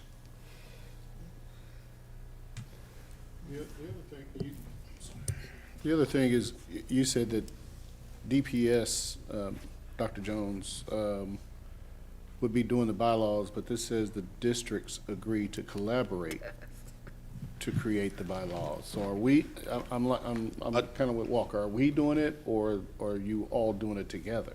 So the term that comes to mind is defined autonomy. Like, we define what direction we're going in, and then I think that in any partnership, there needs to be some things discussed, you know? I certainly wouldn't want to go in, if we're truly partnering together, if they're going to be a part of the league, I think that they should have some thoughts. You know, they should be able to add value perhaps to what we create. Walker? So a district that currently has nothing is going to be able to come to the table and tell us, this is what we want to see, and basically, you're going to do it. No. But that's what collaboration. That's never been what collaboration means. That's not. So if all three districts are coming to the table, and I say, hey, I'll come to the league if this is added in. I'll come to the league if this is added in by another district. And you're there, all right, cool, we'll add this in because we want you to be a part of this. So essentially it's. No, if it's something that we can't get behind, then the league doesn't come to fruition. Basically, it's the same as if you said, we want every game to be out here. No. So No. has the two districts that are identified, have they submitted anything to athletics stating, here's our why of why we want to be a part of the Dayton Public City League? Chief Jones does not have anything from either one, except for the MOUs. And they. So no letter of an intent, like typically you see when a district joins another league, no information as far as here's basically what we bring to the table and here's our why. We're just going with an open hand. I'm not sure I understand the line of reasoning there. Have they sent anything either in their board, do they have anything to say that they have a stated intent to join? So Jefferson Township, they definitely are very excited about joining the league. They actually passed an MOU. But Jefferson passed this MOU that we have on here. Who was this MOU developed by? Mr. Walker, can we vote on the first motion to see if we even going that far? To the second one? Because it's like 10 o'clock now. I'm just saying, because if the first one fails, then that line of question is warranted. Okay. I'm just asking. Any other questions? Well, this vote would be to table. Correct. All right, Madam Treasurer. To table both. No, we're not language. We're saying this would be to table. The vote would be to table. My motion was to table, to have the language match what we were represented last week, to have it exactly say to open up discussion. So Hold on, then the question would be, because we didn't say as a whole that we wanted to vote until we got bylaws. That was not as a whole. My motion on the floor right now. Is to vote when we get bylaws and everything done. No, that's not my motion. All right. My motion was to table both of these MOUs and to send it back to our legal team to have it reflect, to have conversations with the other places, as which was reflected to us last week. That is my motion to table. So would like planning, the intern to I don't planning? know, let me see if this one even passed. I don't even know if it's going anywhere yet. So, Okay. right, because that's my. You already had conversation, or have you had conversation? With the other districts? With legal. Yeah. Oh, with Correct. legal. Mine yes. is legal, the match. With legal, Yes. yes. Okay. So the different language in here, did legal have any input on putting that part at the end, the agree to collaborate to create bylaws and regulations, yada, yada, yada, yada, yada? At my direction, yes. Yeah, look, legal added there's a red line piece on here. So that means that did go back through legal. It did. Okay. Let's just vote to see if we continue the conversation or not.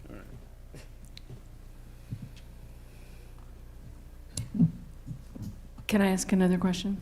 Yes, of course. What is the impact of waiting another month? I mean, is it going to have a impact on conversation? The conversations continue to happen. Just refining the MOU a bit for a month so that everyone feels comfortable. Will the work be impacted that greatly by tabling it for a month? To be honest, I can't That would be for me, would that be a Chief Jones? Like Chief Jones, what is the ability for the spring? Like, what is your need for scheduling spring sports?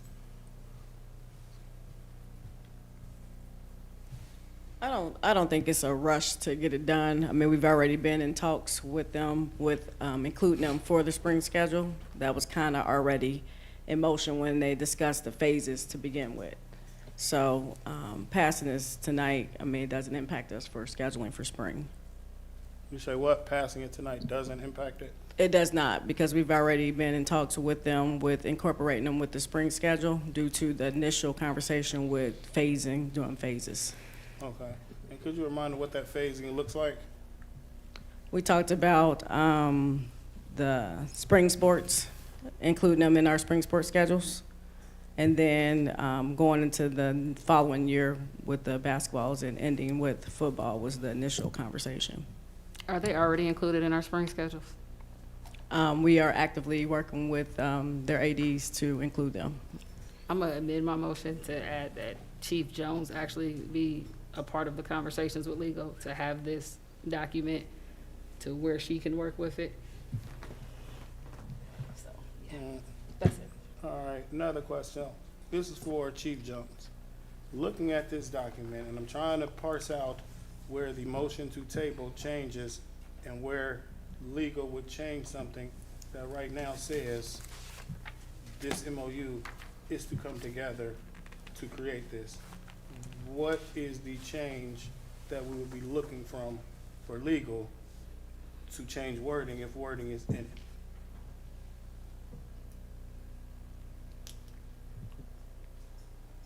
Point of order.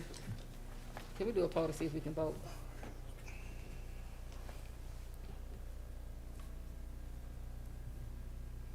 If you like, I mean, could I at least get No, my question answered? I just did a point of order. Go ahead. So we have to have a poll of who's ready to vote. All right. Ms. Reiner, I'm ready to vote. Mr. Walker,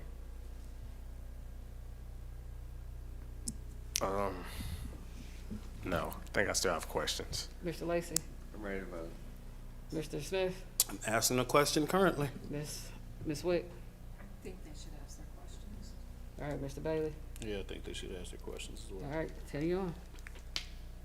All right, so what will we be seeking from legal that would change this piece, or even for Chief Jones, if in this it says that we're agreeing to collaborate to create these bylaws, we're not agreeing today on any set of bylaws?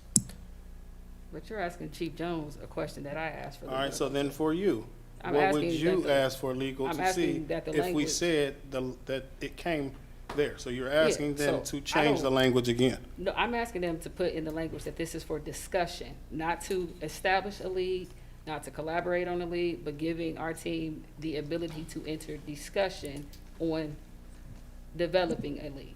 So can I ask, can we just do a motion for that? If we put the words in there ourselves and just change. I mean, not looking at the MOU, but just like putting a motion on the floor to do exactly that and setting a deadline of December business meeting or something like that. So what language would you want to change in here? No, I'm just saying to, Document, so. To add what you're saying.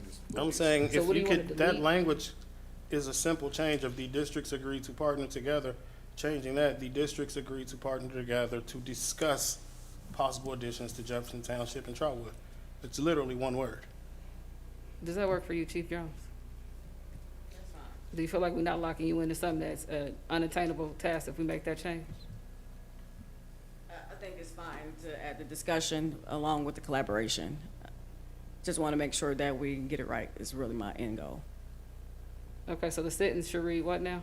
The districts agree to partner together for the purpose of discussing the possibility of adding Jefferson Township to the City League in accordance with the bylaws and regulations created. I'm good with that. I agree, so I'll withdraw my motion. Withdraw. Then I motion to add the exact language that Board Member Smith just said, to B and C. to Like- B and C. Correct. So I'll you second the withdraw- motion. you. Any questions? That should be actually an amendment on an original motion, but. Well, he didn't Well, actually no, make a the original motion. motion never happened because I motioned the table first. Yeah. Then I removed that So motion. do we want to start off with a motion? That's the one I just did. She That withdrew the was a table. motion to amend. Oh. Yeah, so she removed the I amendment. removed my motion. But and then I- she just, I she said just I moved motioned. with the language. I So, moved yeah. and I took his exact language. Okay, but that would be a motion to, but that's fine, we can vote on What would that we- What would separately. we be amending? Huh? There was no The original- original motion is No. the language that is original. But that's gone now. Okay, hold on. Say it one more time, Mr. Lacey. Wait, that's what I'm saying, we need a motion to start discussing this. Oh, yeah. We only had the motion to table. We didn't have a I motion just to. did another motion though, after I removed my motion to table. Yeah, Yeah. right. And can So we just you're do it just over? motioning to amend a recommendation. Okay, Okay. so that's that one. Now you good? We good? He can just change his recommendation. He didn't You do don't one. even need that. It's his He recommendation. did say a recommendation, I just did the thing. All right. Any other questions? So are we correct now? Okay, so can you say your motion one more time? So the motion was the district agrees to partner together for the purpose of No, discussing. no, I want us to read the exact quote, the language that was out there on that time. It was Same to quote. The discuss. districts agree to partner together for That's the what I was purpose reading. No, it was of the district agrees discussing to, the possibility of adding Jefferson Township. I didn't get to that part yet. at 10:10 is where the person who reads our minutes should look. All right. So do we have a second? Mr. Lacy second. Yeah. He seconded. I'll second it. Any questions? We have a vote.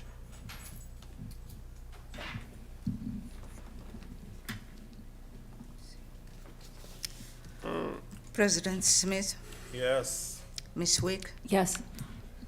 Dr. Goodwin, Yes. Dr. Bailey, Yes. Mr. Lacy, Yes. Mr. Walker, Yes. Ms. Reinhardt. Yes. 7 yeses. That third week, whereas. All right, we will start with board member travel and expense. I recommend the approval of the following board member travel expense. I'll It is motion. listed. Any questions? You motion? I did. Okay. And second? Walker. Walker. Okay. LeBron. President Smith, Yes. Ms. Wick, Yes. Dr. Goodwin, Yes. Dr. Bailey, Yes. Mr. Lacy, Yes. Mr. Walker, Yes. Ms. Reinhardt. Yes. 7 yeses. We'll kick it over to policy. So many things. Jesus. Okay, second reading. In so much as the Board of Education. Your is mic. committed- Your mic's off. In so much as the Board of Education is committed to the continuing updating of its policies, rules, and regulations, manual, the committee which was appointed has been working towards that goal. The following are being brought at this time for second reading in compliance with Board File BFC policy adoption. Now therefore be it resolved that the Board of Education of Dayton City Schools do hereby accept and adopt the following policy that have been codified for inclusion in the handbook, policies, rules, and regulations, GCBAA, determining placement on the salary scale. I move that we adopt GCBAA with a change of the percentage that we accept being 5 years and not 10. Second. Moved in second. Any questions? Moved in second. Any questions? You're supposed to catch me on that, Alex. See, you ain't paying attention no more. All right. Seeing there are none, may we have a vote? President Smith, Yes. Ms. Wick, Yes. Dr. Goodwin, Yes. Dr. Bailey, Yes. Mr. Lacy, Yes. Mr. Walker, Yes. Ms. Reinhardt. Yes. 7 yeses. All right, I have 2 more policies to do, but as I'm reading, first reading for one, I'm going to ask you guys that if you haven't already, look at the one that is asking for a first and second reading tonight. Insomuch as the Board of Education is committed to the continuing updating of its policies, rules, and regulations manual, the committee which was appointed has been working towards that goal. The following are brought at this time for first reading in compliance with Board FAL BFC policy adoption. Now, therefore, be it resolved that the Board of Education of the Dayton City School District, Montgomery County, Ohio, hereby accepts and adopts the following policies that have been codified for inclusion in the Handbook of Policies, Rules, and Regulations: BBF, Board Member Ethics; BCDA, also CBAB, Superintendent Code of Ethics; BCCAA, Treasurer Code of Ethics; CBAB, also BCDA, Superintendent Code of Ethics; CBAC, Business Manager Code of Ethics; CBAD, Internal Auditor Code of Ethics; GBC, Staff Ethics; GBCAB, Administrators Code of Ethics. These policies are being read for the first time. As such, a motion or second is not required. The policies will be available in the superintendent's office for review and comment prior to the second reading and adoption by the Board of Education. Furthermore, the policies will be reviewed by the superintendent's office, the board's office, and the legal department of the Dayton Public Schools prior to second reading.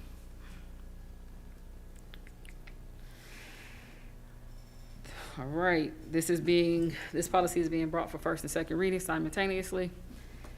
Insomuch as the Board of Education is committed to the continuing updating of its policies, rules, and regulations manual, and the committee which was appointed has been working towards that goal. The following is brought at this time for simultaneous first and second reading in compliance with Board FAL.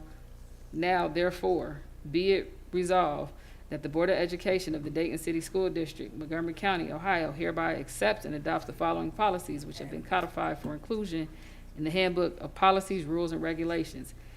JGB, Staff Use of Force. I move that we adopt policy JGB. Second. Been moved in second. Do we have any questions? I do. Well, not a question, comment. One, I want to say I appreciate the policy committee and everybody that worked on this. Secondly, I would ask, with this being a first and second reading, I would like to ask Dr. Lawrence, Chief Jones, Madam Treasurer, our staff to kind of collaborate on coming up, and this might fall more towards you because you've been doing those PDs, but putting something together to highlight this to our staff and really working on that, seeing what kind of trainings that may need to come out of that. I think this is a good step in a positive direction of, changing, when we talk about changing that culture, but I think part of that changing that culture is making sure that everyone understands where we are and everyone understands what line in the sand that this board is drawing with this policy. So I would ask for you all to collaborate on coming up with some PDs in the very, very near future. This is the first and second reading. We will be taking a vote. And so I would just ask that we get that moving so all of our staff are aware of this direction we're taking, and all of them have the ability to ask any questions, seek training, seek guidance, and have those relevant conversations needed as we move this. So appreciate that. And once again, appreciate our policy committee led by Dr. Goodwine. Thank you, ma'am. Any other questions? Seeing none. President Smith, Yes. Ms. Wick, Yes. Dr. Goodwine, Yes. Dr. Bailey, Yes. Mr. Lacy, Yes. Mr. Walker, Yes. Ms. Reinhardt. Yes. 7 yeses. Dr. Goodwine. There's actually one item before me. There's another Okay. acknowledgement. All right, Public I'll records. motion to acknowledge Jocelyn Reiner has completed public records training as Second. the board's representative for 2024. Second. All right, it's been moved in second. Any questions? I will ask if there is anything to be acknowledged from that records training that it can be shared today during new business. Seeing no other questions, may we have a vote? President Smith, Yes. Ms. Wick, Yes.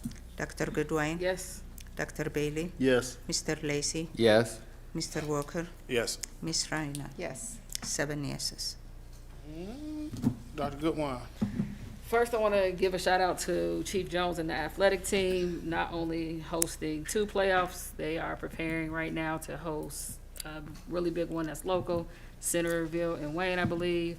Safety and security's been involved, operations, IT, everyone's just been over there really working to make sure that not only the spectators have a good time, but everything just goes as well as planned. So it's a big deal. It's been a while since we've had football playoffs games, and it's really good to see that the investment that the board made into Welcome Stadium is yielding some return on it.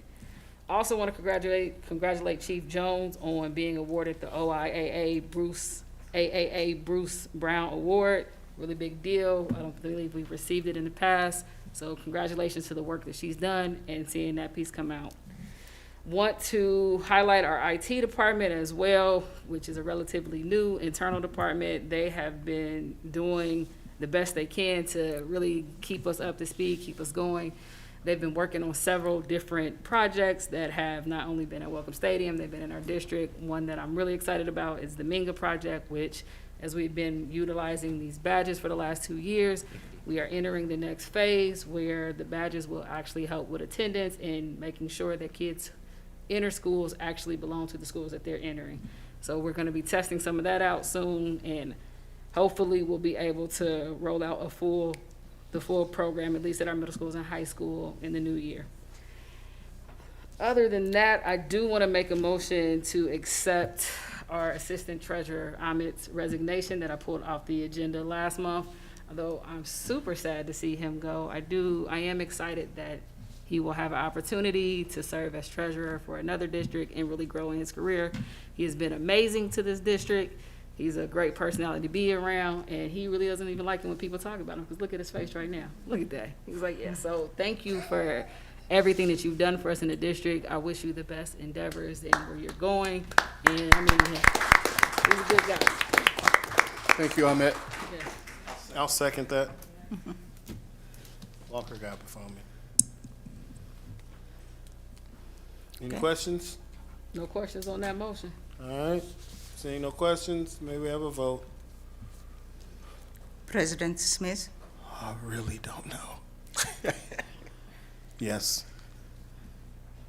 Ms. Wick, Yes. Dr. Goodwin, I really don't want to say yes, but it's the right thing to do, so yes. Dr. Bailey, Yes, unfortunately, yes.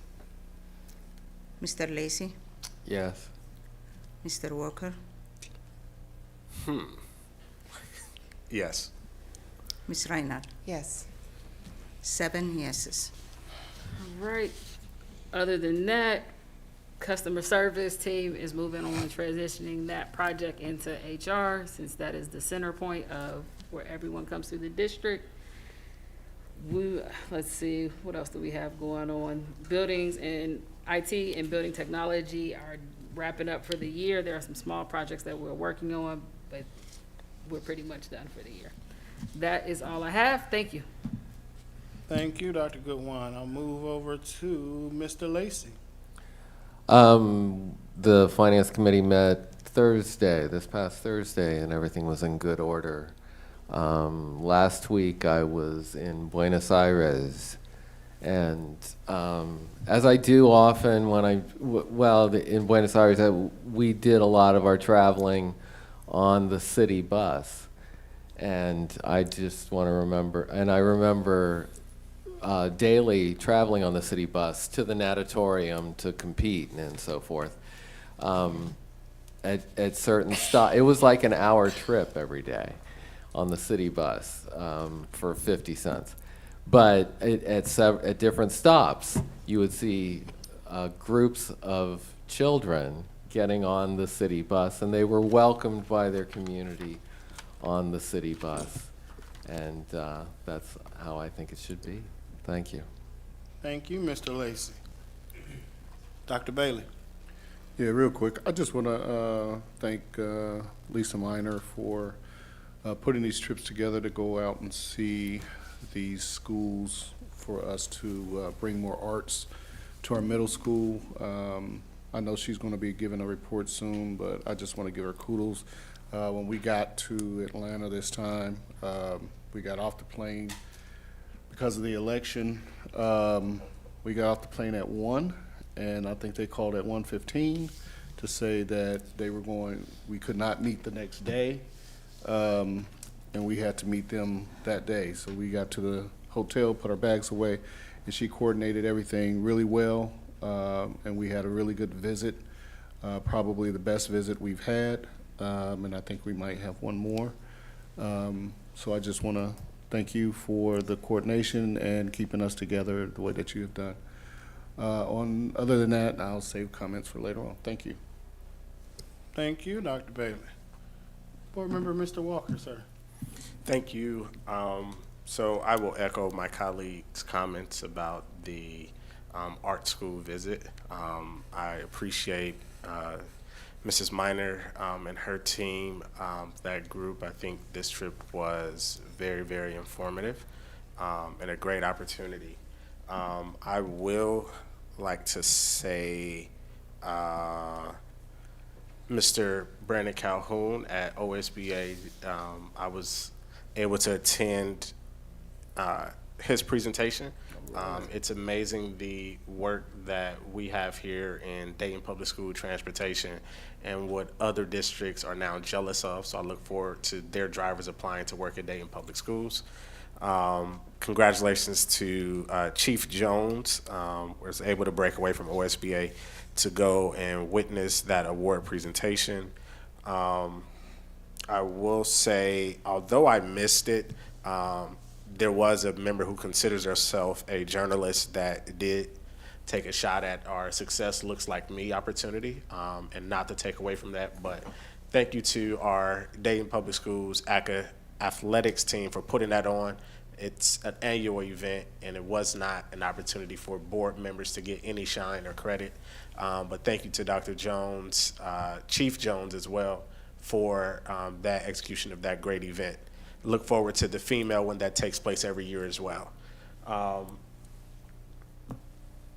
Mr. William Drolak from Belmont, band director, is here.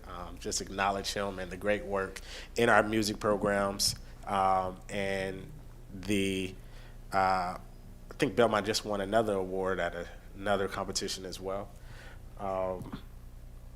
I will say that also we had a presentation a few months ago, and I think they did it a few times.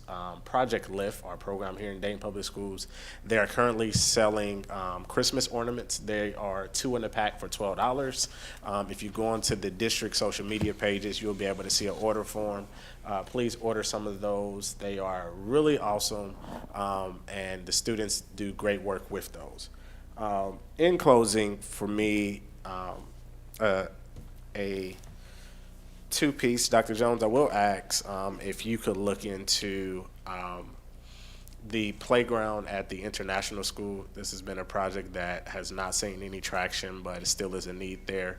I will say kudos to Chief Dooley, Dr. Lawrence, Ms. Miner, and that team there. I was able to visit Meadowdale's 8th grade showcase today at the high school.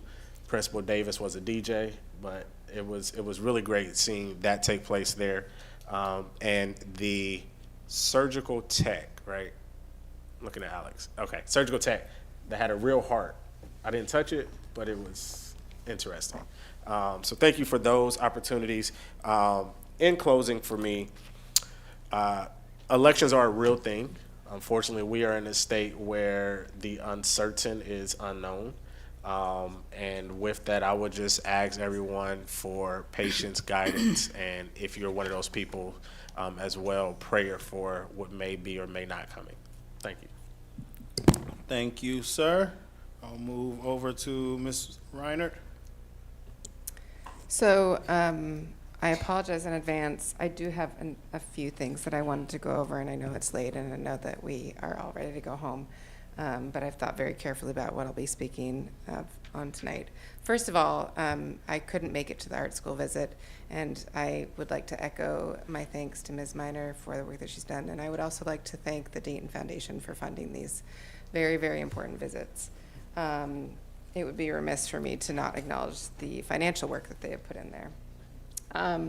It is lame duck season, and I know that most people don't get as excited about bills and the General Assembly as I do, But I have a couple of updates for people who are curious as to what's going through the State House right now. Watch House Bill 8. This is the Parental Bill of Rights. It will pick up other educational items. So this is going to be one of the bills that's the catch-all for adding things that couldn't make it through on their own. So we are closely watching the House Bill 8, not only in regards to the Parental Bill of Rights, but for the possibility of picking up other educational items. It might look completely different from the beginning.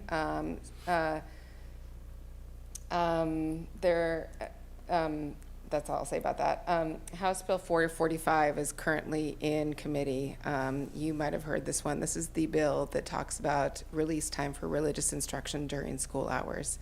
There is some very strong opposition to this bill. I stand in opposition to this bill. I know that there are a lot of people in this community who have publicly stated their opposition to this bill and or are submitting testimony for the next committee hearing. Senate Bill 104 was initially a College Credit Plus changes bill. This is a very, very important bill because they have added on the language to restrict bathroom use, denying the right for trans people to use the bathroom with which they feel the most safe and most comfortable. I will not go into detail about my reasons for opposing that particular part of the bill. What I will say is that trans people are people, and they are no harm and no danger of people around them. Then they are statistically not a danger to the people around them.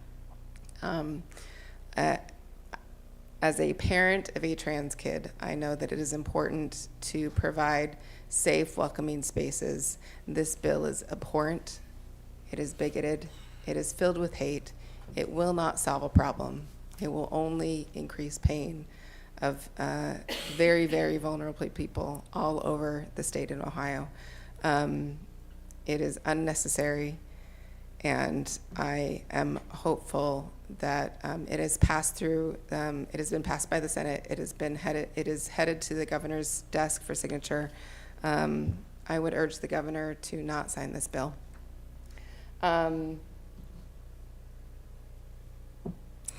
There is some work around school bus safety awareness and education enhancements.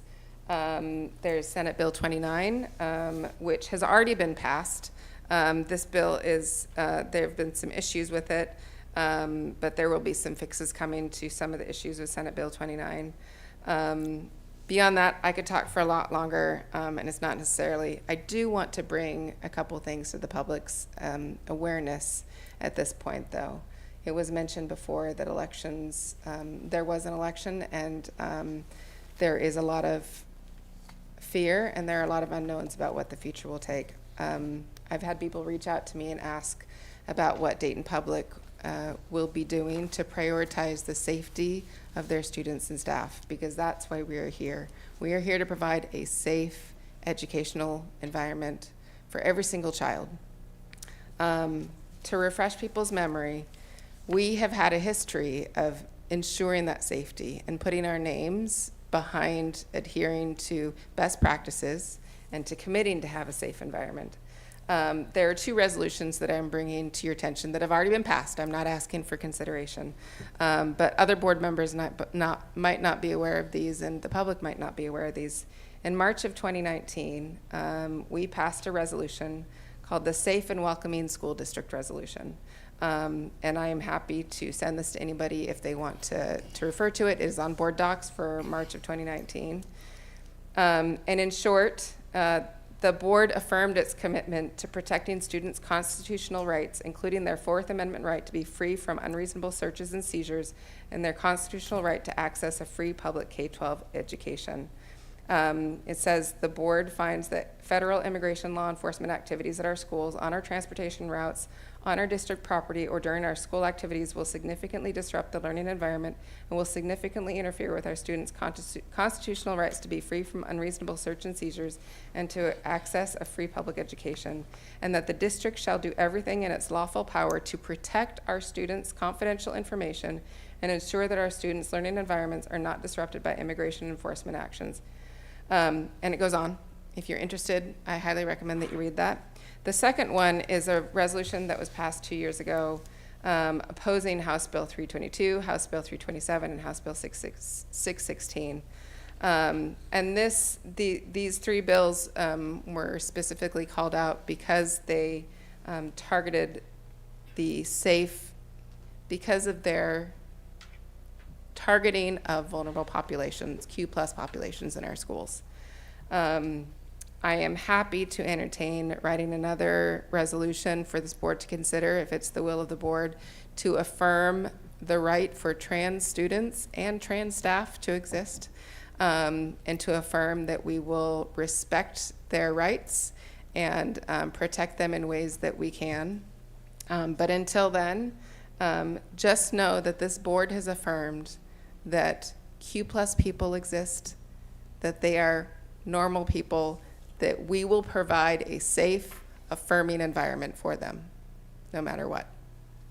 I'm grateful to be part of this board that recognizes that and stands with me on that. And that is all I have tonight. Thank you. We'll move over to Vice President Wick. I'll be quick because it's late. I had a great time with Student Senate last month.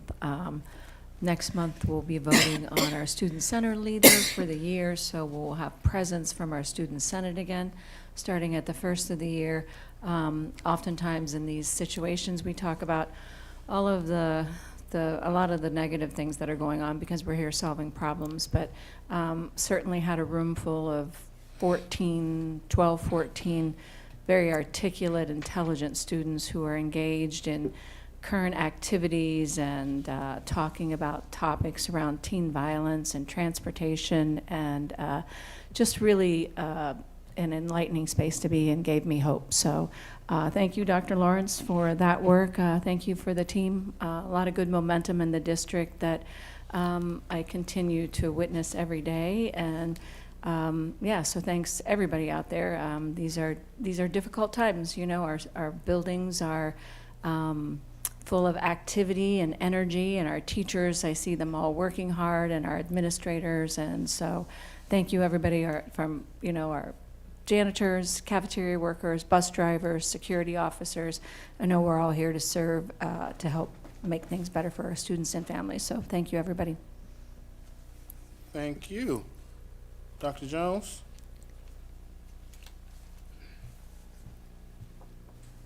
I'll be really quick. Just wanted to give Chief Jones a shout out for the Bruce Brown Award. And also, Amit, you will be missed. Met you last year when I was in HR, and you were always willing to help. You were a great help so many times, and so you'll be sorely missed, man. Thank you, sir. Madam Treasurer? I would like to congratulate Ahmed.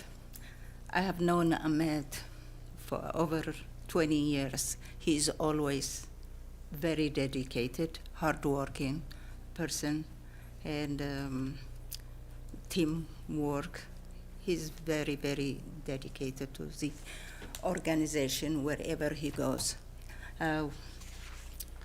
You know, most of our assistant treasurers stay 2 to 3 years and they become treasurers. So Ahmed is following like the previous assistant treasurers I had. I had Jenna, Nick, Brennan, and Tito, and all of them went to be the treasurers. I know he will be a very good asset to Sugar Creek, Bellbrook, but we'll miss you. It's a loss for DPS, but congratulations. I miss you. Let's see, you putting work out here in these streets. Okay. Dr. Lawrence? Amit, I'm looking over your shoulder at Lisa. It's been many days, and she's come down to your office, or you come up. You just, like we say, for the academics, you're just about to work, and we are going to miss you dearly. Yeah. Bill Daniels, husband of Adria Daniels, mathematics teacher at Stivers. Thank you for the donation of pizza for the clergy breakfast. clergy luncheon. And Mark Hunt, my childhood friend, great sermon 2 weeks ago at Corinthian. And last week was Pastor Bailey. I got a chance to see him on Sunday. He was spectacular. So that's it for me. Appreciate it. I think I can't overstate it enough. Brother Amit, you are definitely going to be missed. You are one of those people around here that I don't think I'm alone in saying that when we ask something, if you give us an answer, we kind of go, oh, Amit said it's true, so I think it's true. So just appreciate how you keep the main thing, and you're always been honest with us. Even if we wanted something so bad, we say if it's a bad idea, it's a bad idea. So I just love that about you. You're very humble. Please go on. You're going to be great. So just appreciate all the time we've been able to spend and just being able to get to know somebody like you. I really appreciate that. It's going to be our last meeting before Thanksgiving. I want people to try to get some rest. If you have the ability to, spend time with your families. If you know people that do not have those families, reach out to them. Holiday seasons can be a very, very dark space for a lot of people in our community. In that, I want to say that I'm super thankful for the staff of Dayton Public Schools for the work that they do. Thankful for our superintendent, our treasurer, and our business manager for everything that they put up with dealing with this board. Thankful for a board that is very, very forward-thinking and always thinking of ways that we can push things. I think I talked to our board's members a lot about how going to different conferences and things, I want to put that challenge out there that I think we have the board that can really present at a lot of these places. Going to these places, I do not think I'm alone in saying and talking to other board members, a lot of boards ask questions about even thinking about some of the things that we actually do. Or we talk about what the conversations we have, and there's boards that can't fathom that we would be able to do things that we do as a board. So I'm super thankful to be able to work with you and thankful to be able to serve this community. So just want everybody to love on each other, keep the main thing. And with that, I will take a motion to adjourn. So move, second. Move. Anybody, you can put anybody. Good wine. Walker, good one.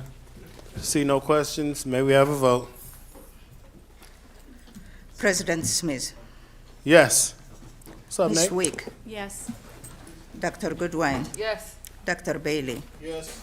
Mr. Lacey. Yes. Mr. Walker. Yes. Ms. Reinhardt. Yes. 7 yeses. Thank you. We're out of here.